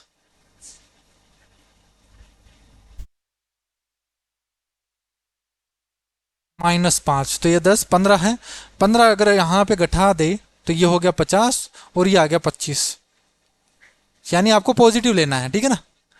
ध्यान रखना यहां पे मोड लेंगे अपन, बाहर मोड लगाना इस फॉर्मूले में, तो जो माइनस में भी आए वैल्यू उसको पॉजिटिव ही करना है। तो ये 50 का आधा हो गया, 25 आ गया, 25 आ जाएगा सवाल का आंसर। याद रखना मोड क्या है, क्योंकि यहाँ पे मोड लगा हुआ ना, तो मोड लगाना आपको। ये तो मैं आपके पास में डिटर्मिनेंट है। एक समबाहु त्रिभुज की भुजा की लंबाई है वो 24 सेंटीमीटर है, वर्त की त्रिज्या बतानी है, त्रिज्या बतानी है। समबाहु त्रिभुज में अगर त्रिज्या बतानी है तो क्या होगा, साइड अपॉन √3। तो साइड अपॉन √3 24/√3 करना है आपको। तो ये जो त्रिज्या होगी परिवर्त की, ये होगी 24/√3। जिसको मैं लिख सकता हूँ 8 या 24 यानी 8√3, और 8 × 1.73 से मल्टीप्लाई कर दोगे तो ये आ जाएगा आपके पास में लगभग कितना जाएगा, 17 × 136। तो आंसर आना चाहिए आपका ये वाला। 8 से कर दो, 8 या 24, 2 8 7 56 57 58 5 8 5 13, 13.84 है। यहाँ पे और भी आगे जाता है ना, तो 13.84 से थोड़ा सा ज्यादा होगा। नेक्स्ट देखो, यहां से एक समकोण प्रिज्म का आधार है वो समलंब चतुर्भुजाकार है, ठीक है, ट्रेपेजियम के फॉर्म में है आपका प्रिज्म का आधार। समलंब चतुर्भुज की समांतर भुजाएं इतनी इतनी है, तो ऊंचाई इतनी है, तो बताइए आयतन कितना होगा। तो यहाँ पे प्रिज्म का आयतन क्या होता है, प्रिज्म का आयतन होता है बेस एरिया, और बेस क्या है, समलंब चतुर्भुज है। तो समलंब चतुर्भुज का बेस एरिया, समलंब चतुर्भुज का एरिया निकाल दो, ये होता है half sum of parallel side. तो 5 + 9 इंटू हाइट इंटू, ये तो हो गया बेस एरिया, इंटू 18 से मल्टीप्लाई कर दोगे, ठीक है। बेस एरिया इंटू हाइट, यही कर रहा हूं बस। 9 5 14 यानी 7, 7 6 42, 42 इंटू 18, 18 चौक 72, 720 और 18 × 36, 756 आ जाएगा सवाल का आंसर। एक समकोण प्रिज्म का आधार है एक समषटभुज है जिसकी भुजा 6 सेंटीमीटर है और प्रिज्म की ऊंचाई इतनी है। प्रिज्म का आयतन कितना होगा, प्रिज्म का आयतन क्या होता है, अभी मैंने बताया आधार का क्षेत्रफल जो कि समषटभुज है। तो समषटभुज यानी 6 इसमें बनेंगे समबाहु त्रिभुज, तो √3/4 भुजा स्क्वायर, तो 6 का स्क्वायर 36। ये तो हो गया एरिया, इंटू हाइट कर दो, हाइट है 1/√3,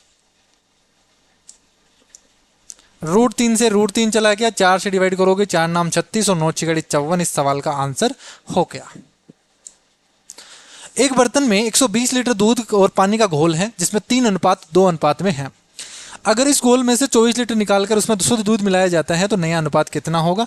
तो ये सीधा सीधा इस तरीके से है, आपके पास में 120 लीटर है, इसको आप बांट दोगे किसमें, 3:2 में, यानी 5 24 दिया 72 और 24 दूना 48।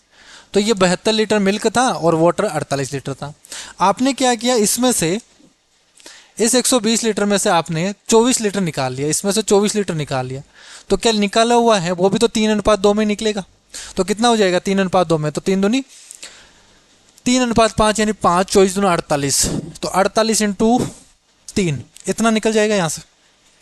इसमें से आपने क्या किया, तो इतना निकलेगा यहाँ पर, और इसमें से वाटर निकलेगा 24 / 5 × 2, और इसमें आपने क्या कर दिया, वापस से जितना निकाला था उतना 24 लीटर पानी ऐड कर दिया, सॉरी दूध ऐड कर दिया, तो ये नया दूध हो जाएगा। और नया रेशो निकालना है तो मिल्क निकाल लो और ये वाटर निकाल लो।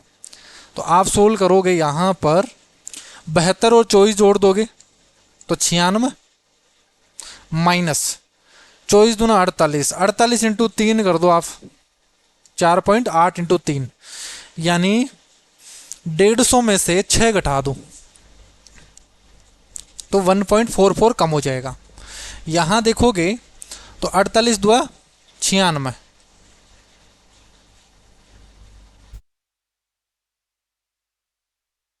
यहां पे 14.6 होगा ना कम, सॉरी यहां पे तो होगा 14.4, यानी और यहां होगा 4.8 इंटू 2, इतना कम, 48 दुआ 96, 9.6 यहां पे कम हो जाएगा, किस में से, 48 में से। भाई 48 लीटर वाटर था, उसमें से आपने इतना वाटर निकाल लिया, 9.6 निकाल लिया। 72 था, उसमें से आपने 14.4 लीटर तो निकाल दिया दूध, और उसमें वापस से 24 लीटर मिला दिया, तो ये हो जाएगा आपका। ठीक है, सोल्व करोगे यहां पर 96 से 0.6, तो यहां 0.6 बच गया, 15 एक बच गया, और ये बच गया आपके पास में 81.6 अनुपात। यहां कम कर दोगे 9.6, तो ये हो गया 0.4, तो 10, 7 बच जाएगा, 8 हो गया।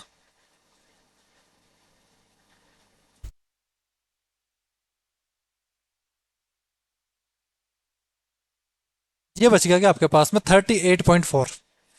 अब इसको सोल्व कर लो, थोड़ा सा कैलकुलेटिव बहुत हो गया ये सवाल। पॉइंट हटा दोगे और यहाँ पर 4 से डिवाइड कर दो आप, या 8 से हो जाएगा, 8 8 दूनी 16, 8 चौके 32, 8 20 64, 12 से कटेगा नहीं, और 5 1 2 और 4 17 और 8, 17:8 इस सवाल का आंसर हो जाएगा। अगर किसी वस्तु की बिक्री कीमत 25% बढ़ा दी जाए, लाभ भी है 20% से बढ़कर 30% हो जाए, तो लागत कीमत में कितने प्रतिशत की वृद्धि होगी? बहुत अच्छा सवाल है। देखो 25% क्या होगा, इसके सेलिंग प्राइस को बढ़ा दिया, यानी कुछ ना कुछ कॉस्ट प्राइस रही होगी यहाँ पे, और फिर सेलिंग प्राइस था। सेलिंग प्राइस को आपने क्या किया, 25% बढ़ा दिया। क्या 25% का मतलब 4 से 5 कर दिया, यानी पहले 4 था तो बाद में 5 हो गया। तथा लाभ है वो 20% से 30% हो गया, यानी पहले लाभ जो था यहाँ पर ये 20% था। 20% का मतलब 1/5, ठीक है, 1/5, यानी 5 रुपए की चीज को आप 6 रुपए में बेच रहे थे, यानी 6 की वैल्यू है ये, 4 है, ये 6 की वैल्यू है, 5 यूनिट की वैल्यू निकालोगे तो कॉस्ट प्राइस आ जाएगा। और ये बाद वाली सेलिंग प्राइस है, तो ये 30% था। ये प्रॉफिट कितना था, 30%। 30% का मतलब 3/10, यानी 5 है वो 13 यूनिट की वैल्यू है, और 10 यूनिट की वैल्यू निकालोगे तो ये कॉस्ट प्राइस आ जाएगा नया वाला। हमसे ये बोला गया है कि इसमें कितने प्रतिशत की वृद्धि की गई, लागत की कीमत है उसमें कितने प्रतिशत की वृद्धि हुई, तो रेशियो निकाल दो आप। ये पुराना कॉस्ट प्राइस या नया कॉस्ट प्राइस, तो यहाँ अगर मैं सोल्व करूँ तो ये आ जाएगा 2/3 इंटू 5, यानी 10/3 है, ये 10/3 है, ये तो है आपका पास में 10/3, और इसका रेशियो निकालोगे तो ये आ गया आपके पास में 50/13। 0 से 0 चला गया, और 13 से आगे आपके पास में 15, कितना बढ़ गया, 2 बढ़ गया 13 पे, इंटू 100, लगभग कितना आ जाएगा, 13 7 91, 15 पॉइंट समथिंग आएगा। आंसर डी ऑप्शन हो गया। 90 मीटर ऊंची इमारत के शिखर से एक मीनार के शीर्ष और तल पर अवनमन कोण है वो 30 डिग्री और 60 डिग्री मापा गया। मीटर में मीनार की ऊंचाई बताइए। एक 90 मीटर आपके पास में ये है इमारत, इसके शीर्ष से, शिखर से एक मीनार के शीर्ष, तो ये है आपके पास में मीनार, इसका एंगल ऑफ डिप्रेशन और इसका एंगल ऑफ डिप्रेशन ये आपको दे रखा है, ठीक है। एंगल ऑफ डिप्रेशन और एंगल ऑफ एलिवेशन है वो दोनों बराबर होते हैं। उल्टा बोल देते हैं कि यहां से अगर डिप्रेशन नीचे की तरफ देखे तो डिप्रेशन होता है, यहां से ऊपर की तरफ देखे तो ये एलिवेशन होता है। तो अगर यहां पर डिप्रेशन हुआ है, यानी ये वाला जो एंगल है ये आपका 30 डिग्री है, तो ये वाला एंगल कितना हो जाएगा, 30 डिग्री हो जाएगा। दोनों सेम होंगे एकांतर कोण से, अल्टरनेट एंगल से, तो ये 30 डिग्री होगा अगर मैं इस तरीके से मिला दूं। और ये पूरा एंगल अगर 60 डिग्री है तो ये वाला एंगल भी कितना होगा, 60 डिग्री होगा, ठीक है। एलिवेशन बोल सकते हैं नीचे से। अब हमें पूछा गया है कि ये वाली हाइट कितनी होगी। और एक चीज़ ध्यान रखना, हाइट एंड डिस्टेंस में, अगर हाइट हमें पता हो 60 डिग्री के पास वाली साइड निकालनी हो तो ये होती है, इसका डिवाइड कर दोगे √3 से, 1/√3 गुना होती है। और अगर 30 डिग्री के पास वाली साइड निकालनी होती है तो डिवाइड मल्टीप्लाई कर देते हैं। तो 90/√3 है, यानी ये वाली लेंथ भी कितनी है, 90/√3 है। ये 30 है, ये पूरा क्या है 30 है, ये 90 डिग्री है, तो ये क्या होगा 60 होगा। फिर से आप 60 डिग्री के पास वाले निकालोगे तो क्या करोगे, इससे वापस से √3 से डिवाइड करोगे तो ये आ जाएगा आपके पास में 90/3, यानी 30 माना क्या। तो ये पूरी लेंथ 30 आ गई, ये 90 है, तो ये बाकी की बची हुई कितनी आ जाएगी, 90 - 30, 60 मीटर आ जाएगी इस सवाल का आंसर। बी ऑप्शन हो जाएगा। रेखाएं हैं परपेंडिकुलर हैं, बताओ के का मान कितना होगा। परपेंडिकुलर का मतलब है m1 m2 = -1।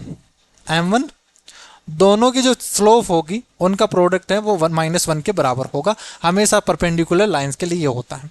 तो पहले वाली का अगर मैं m1 निकालना चाहूँ तो ये कितना होगा, y = mx, तो यहाँ पे आ गया 2/3। अगर मैं इसका m2 निकालना चाहूँ तो y = क्या होगा, माइनस का k, इधर ले जाऊँ तो माइनस का क्या होगा, माइनस का kx, यानी माइनस का k हो गया। तो ये दोनों क्या होने चाहिए, -1 के बराबर होने चाहिए, 2/3, और यानी यहाँ माइनस का k है, ये 1 के बराबर होना चाहिए।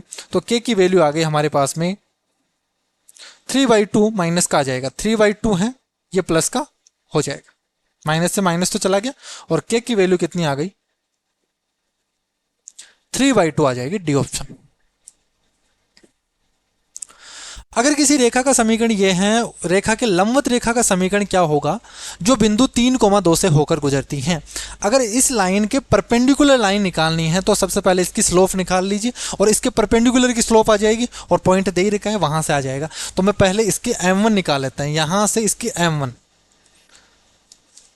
इसका स्लोप क्या होगा, m की वैल्यू कितनी होगी, यहाँ पर y = ms की फॉर्म में लिखना है, तो मैं इसको उधर ले जाता हूँ तो y हो जाएगा, 5 से डिवाइड कर देंगे तो 3/5 आ गई, ये m की वैल्यू आ गई। हमें चाहिए m2 की वैल्यू, स्लोप चाहिए, तो m1 m2 = क्या होता है, -1 होता है, 3/5 × m2 = -1 होना चाहिए, यानी m2 की वैल्यू है वो -5/3 होना चाहिए।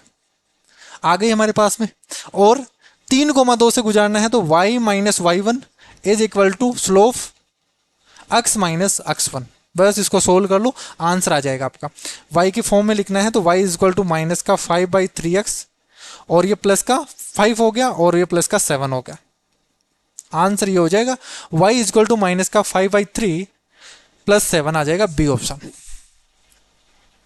लास्ट क्वेश्चन आज की क्लास का, 3x + 2ky = 2 है, और ये इक्वेशन दे रखी है, दोनों रेखाएं अगर पैरेलल हैं, अगर दोनों रेखाएं पैरेलल हैं तो अभी मैंने बताया कि यहाँ पे इनकी स्लोप है वो बराबर हो गई, तो यहाँ इसका स्लोप निकाल लो, y के फॉर्म में लिखोगे तो y = mx, तो -3 होगा और डिवाइडेड बाई 2 क्या होगा, ये बराबर होना चाहिए इस स्लोप के बराबर, तो y = -3/5 के बराबर होना चाहिए।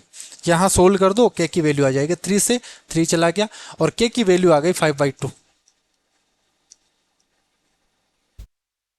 बी ऑप्शन हो जाएगा, ये करेक्ट ऑप्शन हो गया। तो ये थे हमारे पास में टोटल 50 क्वेश्चन जो एसएससी सीपीओ में पूछे गए थे, और इन सवालों को अगर आपने एक बार खुद से और प्रैक्टिस कर लिया तो ये सवाल आपके पास में कंटेस्ट हो जाएंगे, और ये वो सवाल थे जो बार बार रिपीट हो रहे थे, और आने वाले एग्जाम में भी यहाँ से सवाल बनेगा ही बनेगा। कुछ ऐसे कंसेप्ट हैं जहाँ से सवाल बनते ही बनते हैं, और ये क्वेश्चन वही है, उन कंसेप्ट से ही मैंने क्वेश्चन लिए हैं, और ये हर शिफ्ट में पूछे गए हैं, इसलिए मैंने यहाँ पे आपको करवा दिया है। ठीक है, तो आज की क्लास में इतना ही करते हैं। नेक्स्ट क्लास में आपको कौन से शिफ्ट के कंप्लीट करना है वो कमेंट करके आप बता देना, उस क्वेश्चन के हम जो पेपर है उसके हम कंप्लीट करेंगे। और आपको कंप्लीट अगर मैथ्स किसी मेरे से सीखना है तो प्ले स्टोर से मैथ्स विद गजानन ऐप आप डाउनलोड कर लीजिए, और वहाँ से आपको हैंड रिटन नोट्स और प्लस क्लास के जितने भी यहाँ पे वीडियोज़ हैं वो सारे आपको अवेलेबल हो जाएंगे। ठीक है, तो आज की क्लास में इतना ही करते हैं, नेक्स्ट क्लास में मिलते हैं, तब तक के लिए bye bye, take care, thank you.